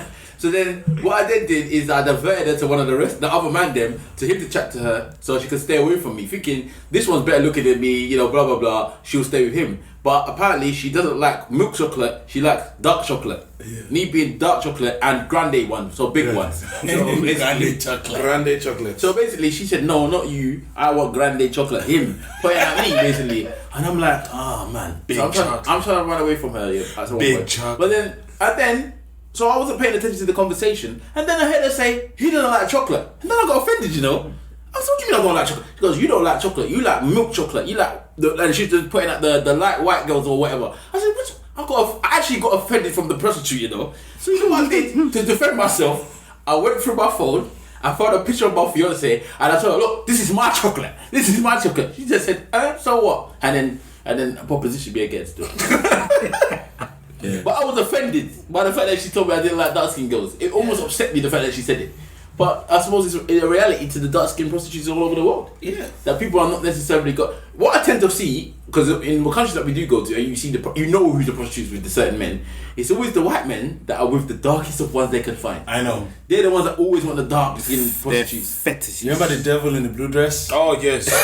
She was with the white girls, you know? Yeah, they will find the darkest ones they can find, and those are the ones that they will decide that they're going to wife her for or whatever period of time that they're for. Yes. So maybe she does see that black guys are not going to talk to the dark skinned guys. But I was offended. I said, look, I got a fiance. That's why I told people I'm here for my stag. And sometimes that makes it even worse. And sometimes it's because there was another girl that I saw in one of the other clubs, and she was trying to chat to me at some point. And I told her she said to me, are you married? And I said, yes. And then as soon as I said that, she just left me alone. And I was like, that's good. Respect the ring, baby. Yeah. One thing that hasn't changed though, I managed to racism in it. We managed to have a situation that was not unfamiliar from what used to happen in London back in are claiming racism. in the 2000s. I'm not sure. Why are you I'm not sure? not entirely Because I just don't like jumping to that conclusion. I didn't want to jump to the conclusion, Allowed. but I saw 6 people go in whilst we were there, and men ushering us away, and the way he was ushering us away, I saw 6 people go in, and the only thing that they had in common was that they were all men and they were all not dark skinned. That's the only thing that they had in common. But there were 6 and not 14. Your point is what? They said that they're at capacity. They said they're full. Yeah, but you know, we doormen know that excuse. We rolled up in 3 cars, and we all practically jumped out at the same time like a bunch of gangsters. Like the A-team. I think they were scared of us, man. Standard, and it may have been because Was that security guy talking to you like he was scared of you? No. Get off the grass. Move away from it. Go. Come on. Get in taxis and go. We're full. Like, come on, bro. They were very disrespectful. But you know what, to be honest, I didn't actually hear. I didn't like the way I was. Maybe that's part of it. They were very disrespectful. To the point where I think you told me to get off the grass. I didn't actually hear them to say the point anything. where I said to him, calm down. Calm out, bastard. I wasn't there, so I wasn't aware of that. But like, for me, that lady that I spoke about. Which one? There's been so many. The one at Cuba. Okay. Like, you know, this lady, she wasn't just beautiful. It's the way she dressed as well. Like, she didn't dress like every other of the O's in there. She wore a jeans. Which one are we referring to? The one that ticks your the one that met all the specs. She wore a jeans, she wore a top, and she wore a jacket. She was dressed properly. A classy. Like, she wasn't wearing all those small dresses. She wasn't revealing her. She was.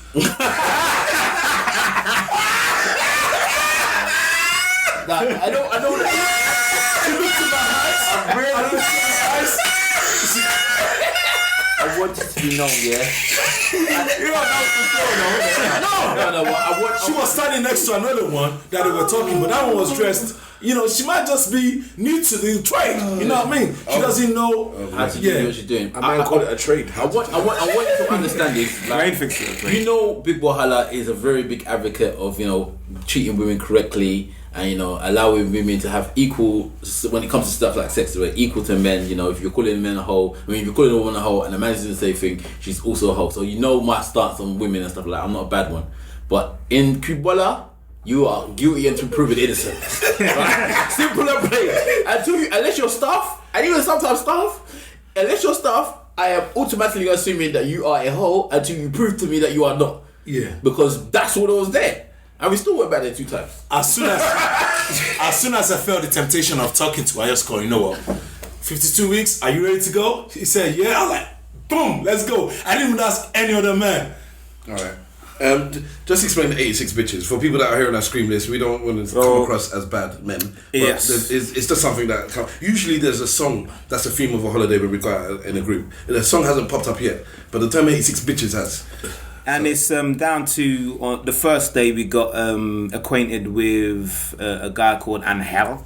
who had a nice taxi and who was from Miami. He told us stories of his past achievements and accolades in Miami. As a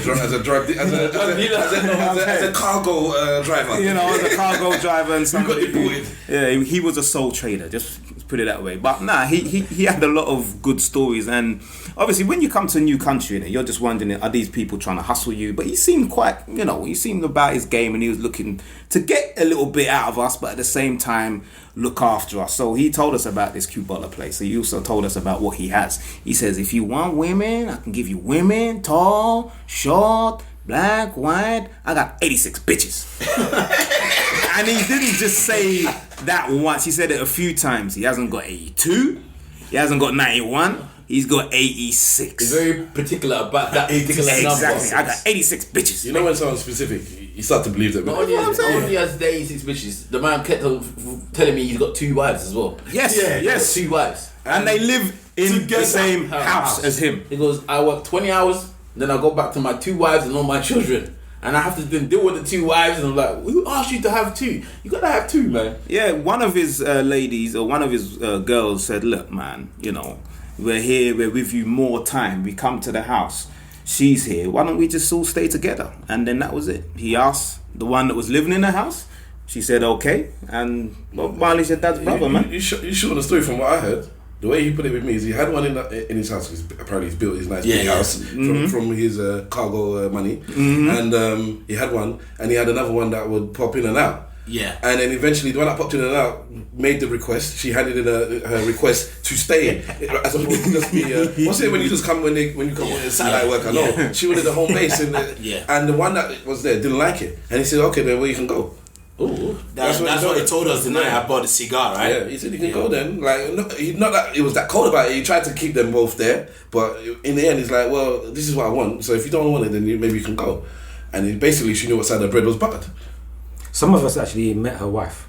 Oh, yeah, he met his wife. Yeah, she drove. Oh, yeah, because she was in the car with him at one stage. Yeah. So the last time that we went to Kebola, and then I think we were looking for Mr. Wolf. Oh, that's the one that was at the front. Yeah, that's his wife. That's his wife. Yeah. Alright, so I don't like to besmirch a good man's name or the wife of another man, but did she look like his wife, or did she look not dissimilar to Ladies of the Night? Ladies of the Night. Do you know what? If somebody had told me that she was one of his 86 bitches, I would have believed. Oh shit!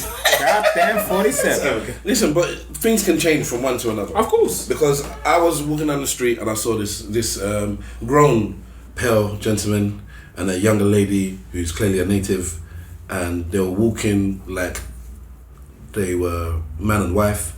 And every part of me said, this man came here on a stag or on a vacation or whatever, and he found this woman of the night and he stayed there. And he fell in love and he stayed there. And I don't hate him for it either. At all. You don't hate him for it? No. I've heard stories like that for various countries. Dominican Republic, Brazil, and now Cuba. Even Nigeria, I've seen white men stay because I work in the oil industry in Nigeria, right? So those oil guys come to Nigeria and they fall in love with a Nigerian girl and they stay in Nigeria. Do you think they've done that because they put something in their food? No. It's not. I think they put something in their food. I think sometimes, right? These guys as well, they want the Nigerian papers, like the way you want American, like you want American UK papers. They want Nigerian visa papers because they could work in Nigeria. Okay, yeah. Because sometimes you don't have that amount of time. They're doing it like the way people who come to the UK and marry someone to get the papers. They do it too. You would never People hear don't know. stories like that. People don't know. Yeah, they do it too. Okay, well, talking about stories you have, I heard you got some questions for us as a listener, as you said, as a fan. This man here, Mr. International Swagger, has been telling me off for not remembering stuff from our own podcast, because apparently he knows it all and I should remember X, Y, and Z. And I said I record it, and then most times, or a lot of it, I forget. Unfortunately, or fortunately, however you want to put it. But as a big fan, you say you remember everything, and you had some questions you'd like to give it, and seeing as we're here, you want to deliver it to us. So go on, my friend, my cousin. No, okay, I'm going to start with the one that really affected me the most. Is the one you guys did with Lady Alejandra. What's that name? Andromeda. Oh fuck, that episode. That episode messed me up. like, for me, yeah, as I said, like, I think sex is just, all those things, when she started saying those things, yeah, when I listened to that podcast, like, I can look at that sex for the next 3 days in the same way. Lady Andromeda is a dominatrix, and she came onto the podcast a few months ago, and during the course of the podcast, she discussed some of her ins and outs of her business. So yeah, obviously it seems to have traumatized Swagger. Like a year ago. Yeah, almost a year maybe. Was it? Yeah. We need to get her back on. Big up Lady Andromeda, man. Yeah. Man. That traumatized me. Yeah, Wait. she's Was she the woman that said that she stuck her like forearm? Yes. Yes. Yes. She is the one that said that if a man relaxes properly and you know your stuff, you can, and she has put her hand, one finger, two fingers, the fist, and then her whole arm up to beyond the elbow, inside a man's anus. And what I stabbed at the time, and I want to reiterate, her arm is a healthy arm. It's not a skinny arm, you know. That arm is thick. And when she put her whole arm in there, or up to the elbow, You're asking me questions I don't know. He's asking you questions like you were in the room. Yeah, I don't know. So when that happened, Did he enjoy it? Go on. no, I was gonna say, okay, was her fist clenched or? 52. Are you asking if she did a Black Power salute inside the man? Yes. Oh, Nazi Or she did a handshake. Was she massaging certain things in his belly? Let me go. Like, that episode traumatized me so much. I just wanted to let you guys know that. These are the things that go on in the world, man. I know, like, We're just shedding light. Are you paying enough money here? They'll do that for you too. no. Don't worry, thank you. Yeah, we do everything. You want party? And you guys have exposed me so much. Seriously, I'm, as a listener of the podcast, right? Every Tuesday, the podcast is my go-to work mode. Like, it starts my morning every Tuesday, right? And because of you guys, right? I don't listen to the news. I only heard the news from you guys. From some of these stuff that happened in America as well. Like, I don't even know, and I live in America. I learned from you guys. I've listened to more music because of you guys. I've listened to watch shows and movies because of you guys. And that's impacted me a bit because that's broadened my spectrum, has broadened my horizons of stuff as well, and changed my perspective as well about some stuff.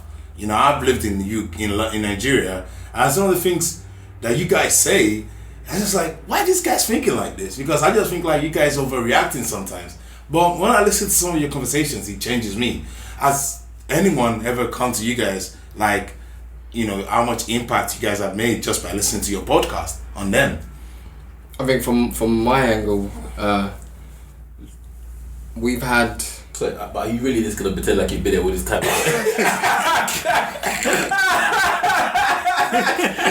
Start with your name. We'd like to welcome into the podcast in the final third. Hola, señores, señoritas. ¿Cómo estás? I hope you're all well. I'm here. I arrived late, but it's Havana. We all do things slow, so it's easy. That's it. Answering your question, Mr. International, I think from my standpoint, we had a guest on second season, first quarter of it, Lady Andromeda. Wow. Yeah. Just before you come in, that's who you were talking about. So from her listening to our podcast, she is now doing her own podcast, and she done that off the back of us saying, you guys inspired me to do my own podcast. She didn't know much about it, now she started doing it. From that, she's had people who listened to her episode when she was on ours asking about their sexuality and their sexual growth. So through listening to us, some people are learning about sex in a different way. as did Mr. International Swagger. And there you go. I mean, we've also had a couple people send us emails, right, Wahala? Yeah, definitely. So we've had an email sent in. One guy actually sent us a long email saying about how we've helped him in bad time basically and stuff like that. So we've had a lot of people writing and say stuff to us. It's not. Whenever I see people that listen to the podcast, they always say something. Oh, you lot make me laugh, or you lot make my day go a lot quicker, or you lot bring a highlight to my week. Something that will make me smile and say, you know what, thank you for that. I haven't had any bad feedback from anybody about our podcast recently. Yeah, because sometimes we do say some stuff that people do not like. Yeah, I've had I personally, Stavros, have had negative feedback. I've had people cuss me because of things I've said on the podcast. Apparently they should do though. I said I was rightly. Trolls and witches. But that's you as an individual, right? That's not Me as a not as a collective. As a collective of the podcast, have I had any negative criticism? Or constructive criticism as well. I said, I mean, some of them. It's all constructive. As long as you're being honest, it's constructive. Because I would like to know. And we have had negative. Sometimes some people say it's too long, and then sometimes people say it's too short. In which case, then it's not really much I can do about that. Yeah, I don't. The length doesn't concern me that much, right? Because That's not what she said. yeah.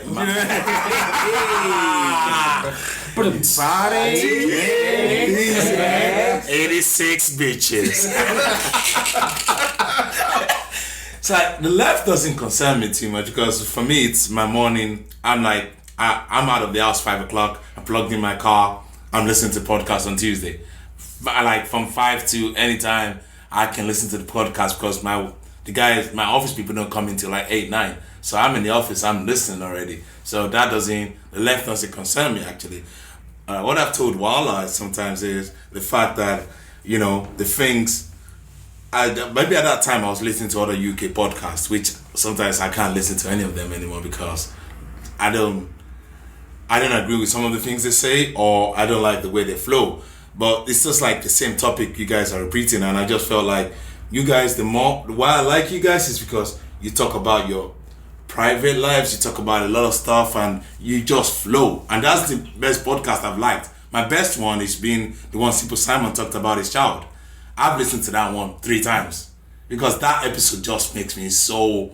I'm always, when I listen to that episode, I'm always laughing like crazy.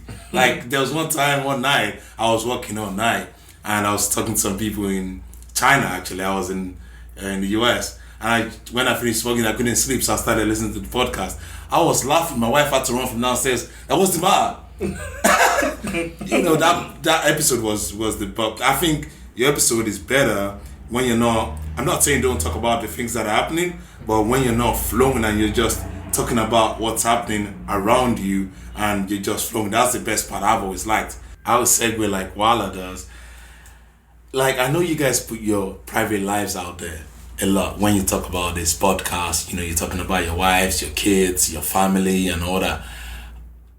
When your family listen back to this, they say, why did you say that? Who said they listen? If they listen, does your woman listen?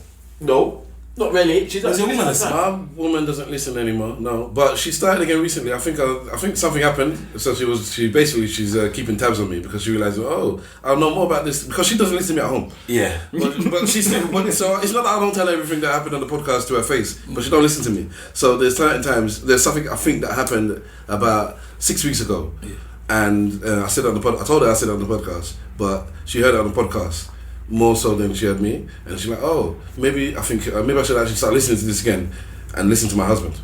Yeah, my missus listens occasionally, but yeah, she tends to listen if I say there's something in there that she might want, or she sees something of uproar from the people that she knows that listens. She'll be like, what are they all talking about? What did you say? I'll be like, oh God, because I know it's something problematic I probably said or something. So then she might listen then. But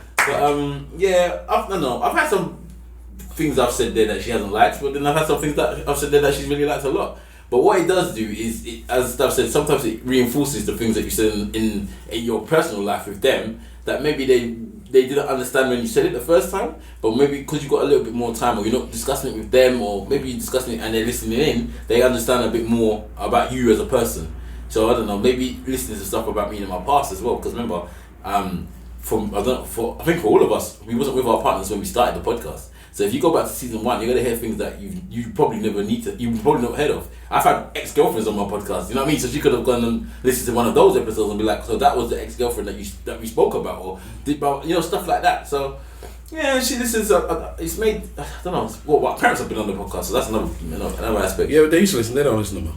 The parents, yeah, they used to listen at times, but I don't think it's a big deal. Yeah, anyone else? Nothing that I've said has caused an issue. Does she listen? Not really. But at the time that she does, it's never a problem. Okay. At the times that she does, it's never a problem. You should see the wavelength of when you talk. That's why it's never. How about you, single? Good. My missus did entrapment, yeah, because she used to listen to the podcast before we got together, and she used it so that she could find out stuff about me. And then she did listen a little bit before in the beginning.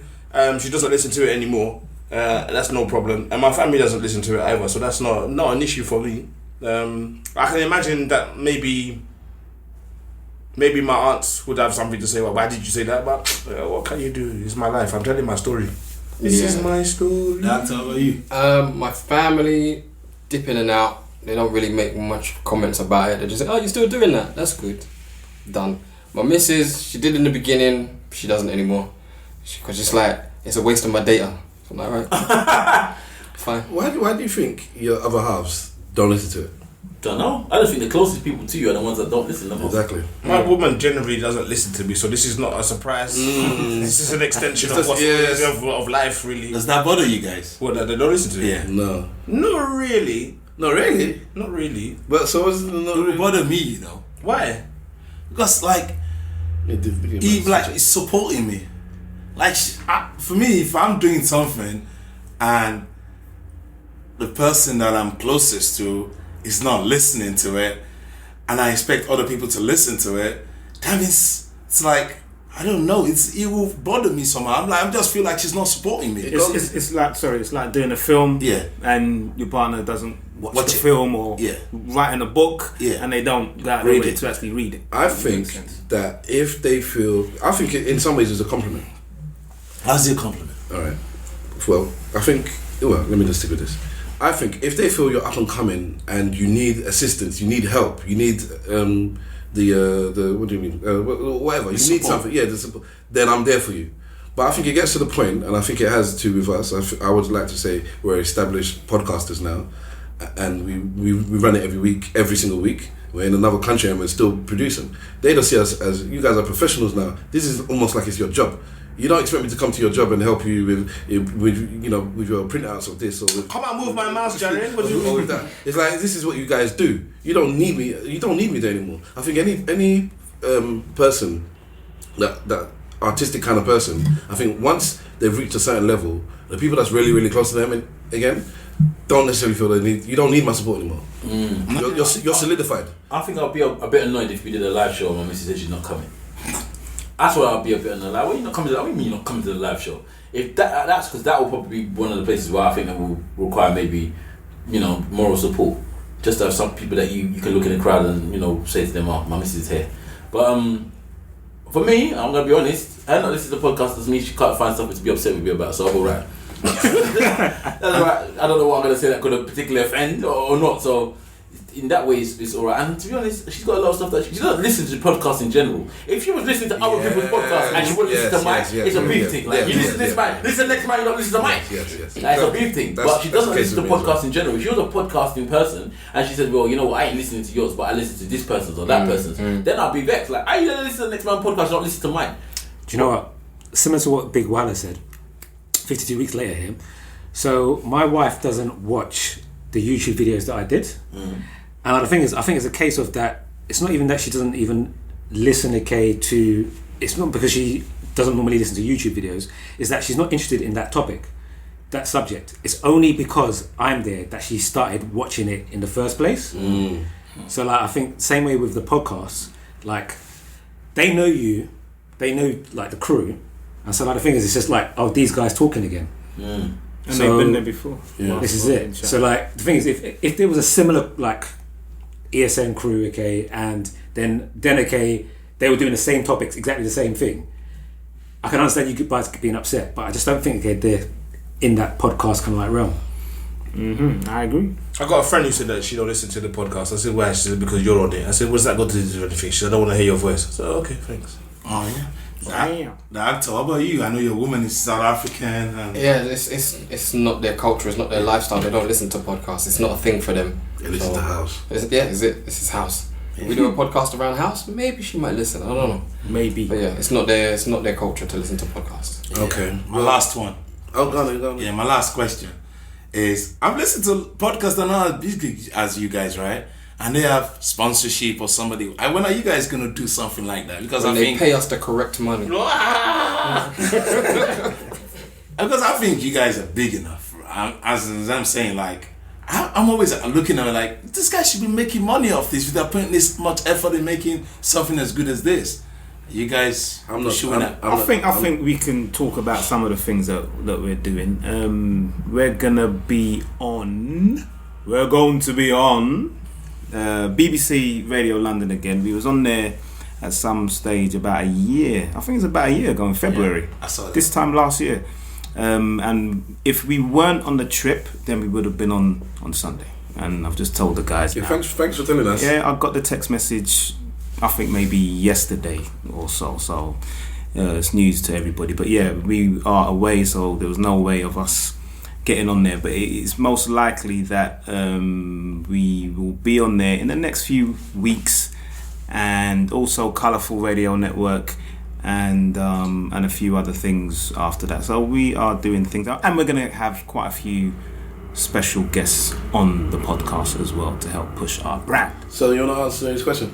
We're a twice nominated podcast, and I think my own personal opinion why we haven't been approached by anybody yet. I think they're waiting for something from us that will tip them over the balance and say, right, now it's time we take them on.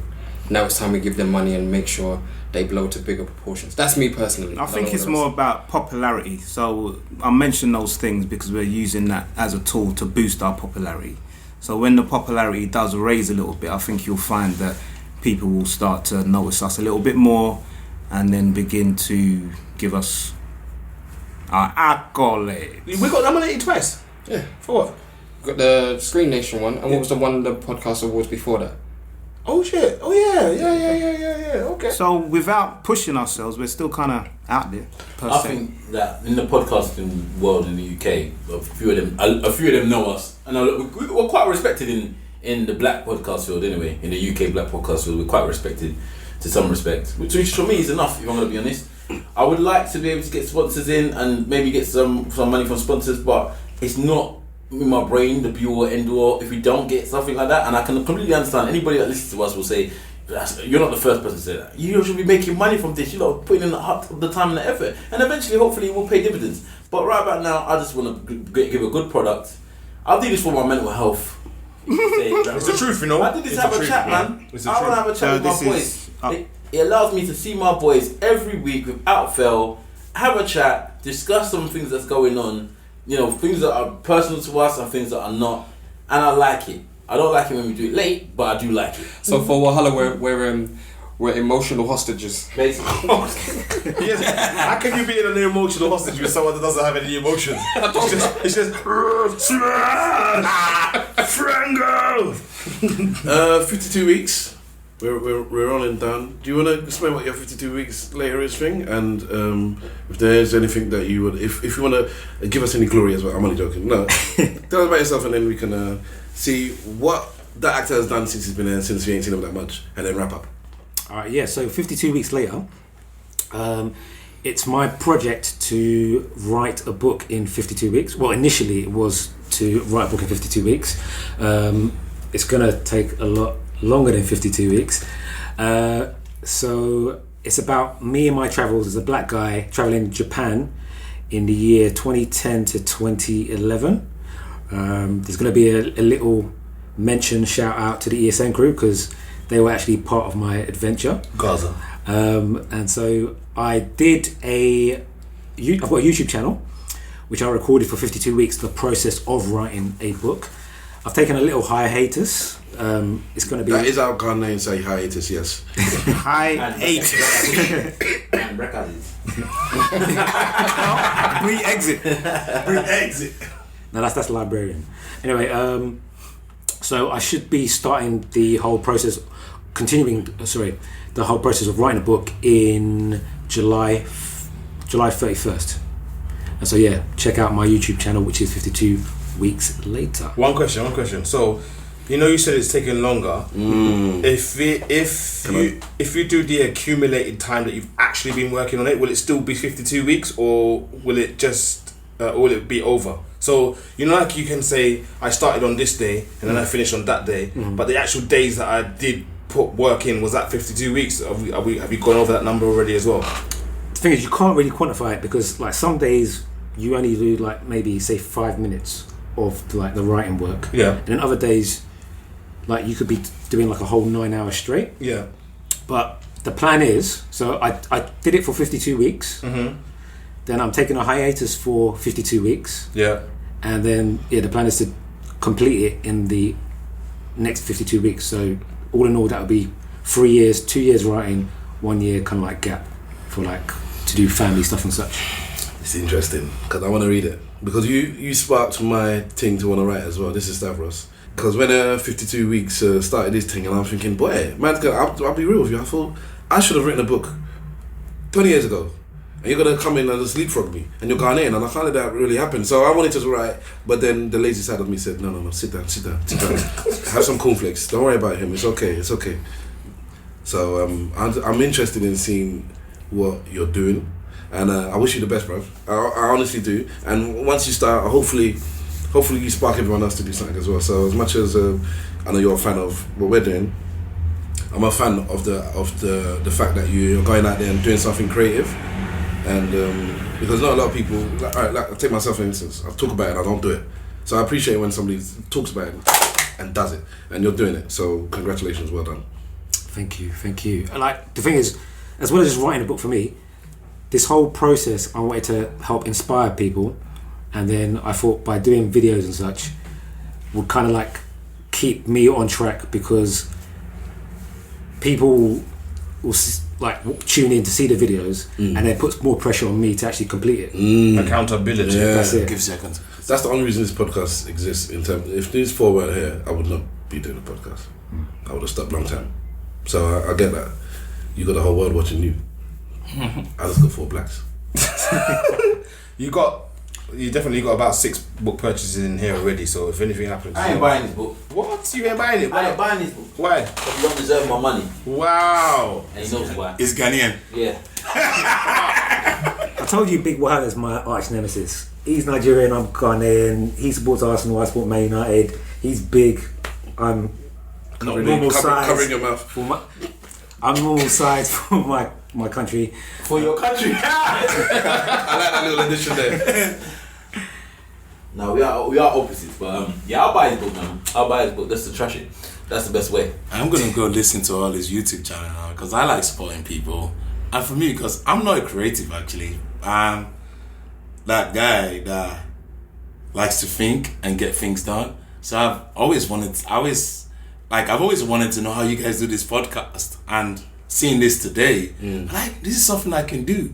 But for me to do it, it's different, because I have a lot of things that takes my time. I like to read, I like to do stuff, and But that's what you talk about, the stuff that you like to do. yeah. God, this guy. Will you face the microphone? Sorry, man. It's hot in this place, man. Yes, it's hot for everybody. Dress down some more. I actually feel like Martin's coming for us. I'm not even gonna lie, man. There's a lot of him. So where we're hot, he's doubly hot. Yeah. Yeah, so I think that the things that you are taking your interest in, those are the things you can speak about on a podcast. That's what people don't forget. Like they don't remember that podcast is all about you, really, and the things that you're interested in. If you're interested in books, you can talk about books. You say you're interested in your work a lot, you can talk about your work and inspire other people to maybe follow your path in what you do. Stuff like that. You have to obviously be able to film or record, I should say, and get it out of the way. But once you start rolling the actual microphone, you're just talking. Yeah, get this Yeti mic. No, one thing. Yeah, and I get that, because I just did so we're doing podcast at work now, right? Because they're trying to go with. Yeah, they're trying to go. They're trying to go away from podcast doing at work. Like they're trying to go away from doing PowerPoint in my office, right? Actually. Yeah. So if you know something, you can do it's like a video podcast. You do the PowerPoint and you talk to it, I get it. you put it out, because we have a Facebook page. Our work has a Facebook page which is called workplace.facebook. So it will go my office stuff.facebook.com.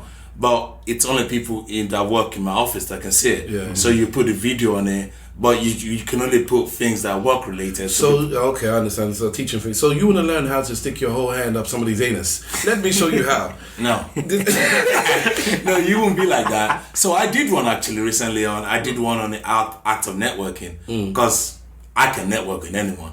And the art of network, people think is being an extrovert, talking to people and all that. No, it's not. It's more than that. Networking is more than that. You can be an introvert and can be a better networker than an extrovert. And people don't understand that.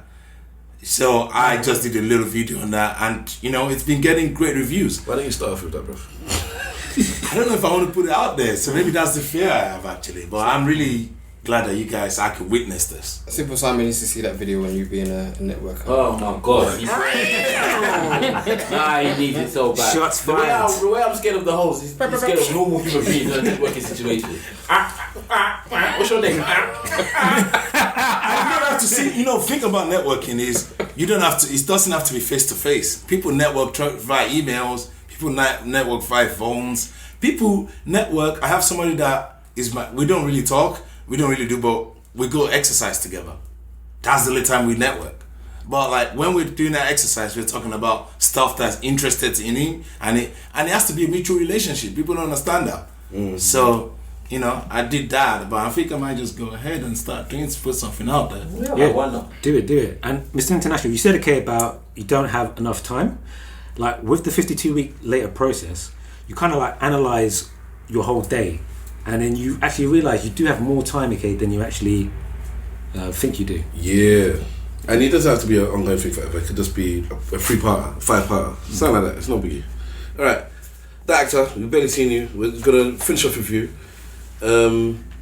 How you been? What you been up to? And then let's get the hell out of here. I've got a couple of hours to upload this thing. Since arriving in Havana, helped stop a potential fight, saw a couple hoes, went to the beach, assisted in a... can I say this? Assisted in a marital situation and slept. I forgot about the fight thing, You helped to do what with the fight? Break it up. To break it up. We'll talk about to it diffuse it. on another podcast. Okay. You get the full story when we return back to the UK. Assisted in a marital situation. Yes, I'll tell you off air. Okay. Any physicals? No physicals. Alright. Alright, let's do our church notes and our goodbyes very fast. And let's start off with the one they call Mr. Wolf. AKA Mr. Wolf on Insta, AKA _Mr. Wolf on Twitter. Nice to be back after 5 weeks. Simple Simon. At Simple Simon FB on Twitter. I don't have Instagrams. Book recommendation is Natives by Akala. I haven't actually finished the book yet. I've got like one chapter left, but so far so good. So definitely go out there and get that. Big Wahala. Big Wahala on Insta, Big Wahala on Twitter. Okay, nobody picked that up. Okay, but I don't actually care. The actor. DATACTOR on Instagram and on Twitter. Recommendation: come to Havana, man. It's a beautiful country. The people are lovely. Veldado Beach is one of the most beautiful beaches I've ever seen and been in. I swam in the water and it was fantastic, and I didn't drown. Lovely. Don't listen to what the others have You've got seen to a say. lot of beaches, haven't you? I've seen a lot of beaches in my time. This is And this is one of the best beaches. one of the best beaches. Right, okay. 86 Say no beaches. more and listen to the podcast when it's up. But that's what it should be called. I am Stavros Boss. You can catch me at Stavros Boss everywhere. I'll just say my Stavros says this week is Havana. It is nice here, and the people are nice. Well, let me not say the food is nice. We won't lie. We won't lie to you. That was it that pulled beef thing. pulled beef? We had the pulled beef last night. It's amazing. I Told you about the pulled beef. might take It's it. amazing. When somebody's fat, you should follow them on food on the table. I don't understand what you're Because I don't really eat red meat anymore, I but I don't know might what have to have a you're go. doing. We want to try and find out if they could do it with chicken. What they did with the beef, if they could do it with the chicken, even better. But yeah, pulled beef, paella, everything.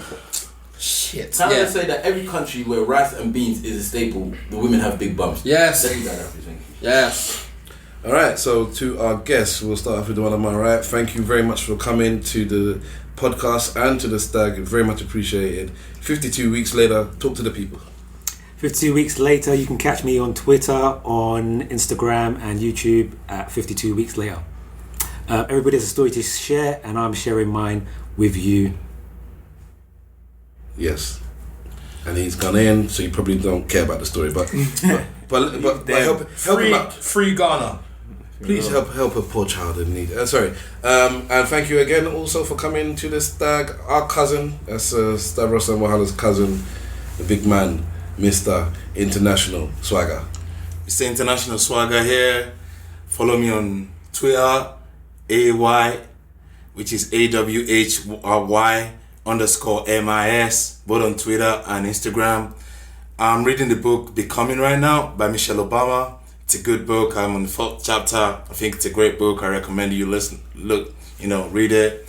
And I recommend you listening to the podcast. Bring someone else to listen to the podcast. I love it already. Yeah, tell a friend to tell a friend. Plug. Yeah. All right, thank you very much for listening to episode 112 of the Eloquently Saying Nothing podcast, coming from Cuba, Havana. Yeah, Havana. Yeah, it's been a blessing that we're all here. Remember to love those who love you and to love everyone, even if they don't, and to enjoy life because you have to. Party, drink, sex. 86 bitches. Hola people, remember if you ain't saying nothing, say it well, muchachos. Flag for life. Send us food. Yes. Get out of here, man. I feel like I'm about to. Hey, where was this? That was in one of the restaurants on the Which part of the garden you guys that? you're at the beach. I don't know how long we were there for though, but we were there for a minute. To when? We were there to Brother, they followed us exactly the same thing that we did. They did. They left around the same time. They came back around the same time. They went to this. I'll go to this. How much did you pay for it? I'll landlord. How much? How much did they take from your I'll have to express. How much? Are they in the car? Really good. No, they went in the car when he dropped me here. Oh, they took you to Ricardo. Yeah, they took us to the I'll say how much it cost you to come here. Oh, the landlord got me there. For free. They got Wi-Fi and free travel.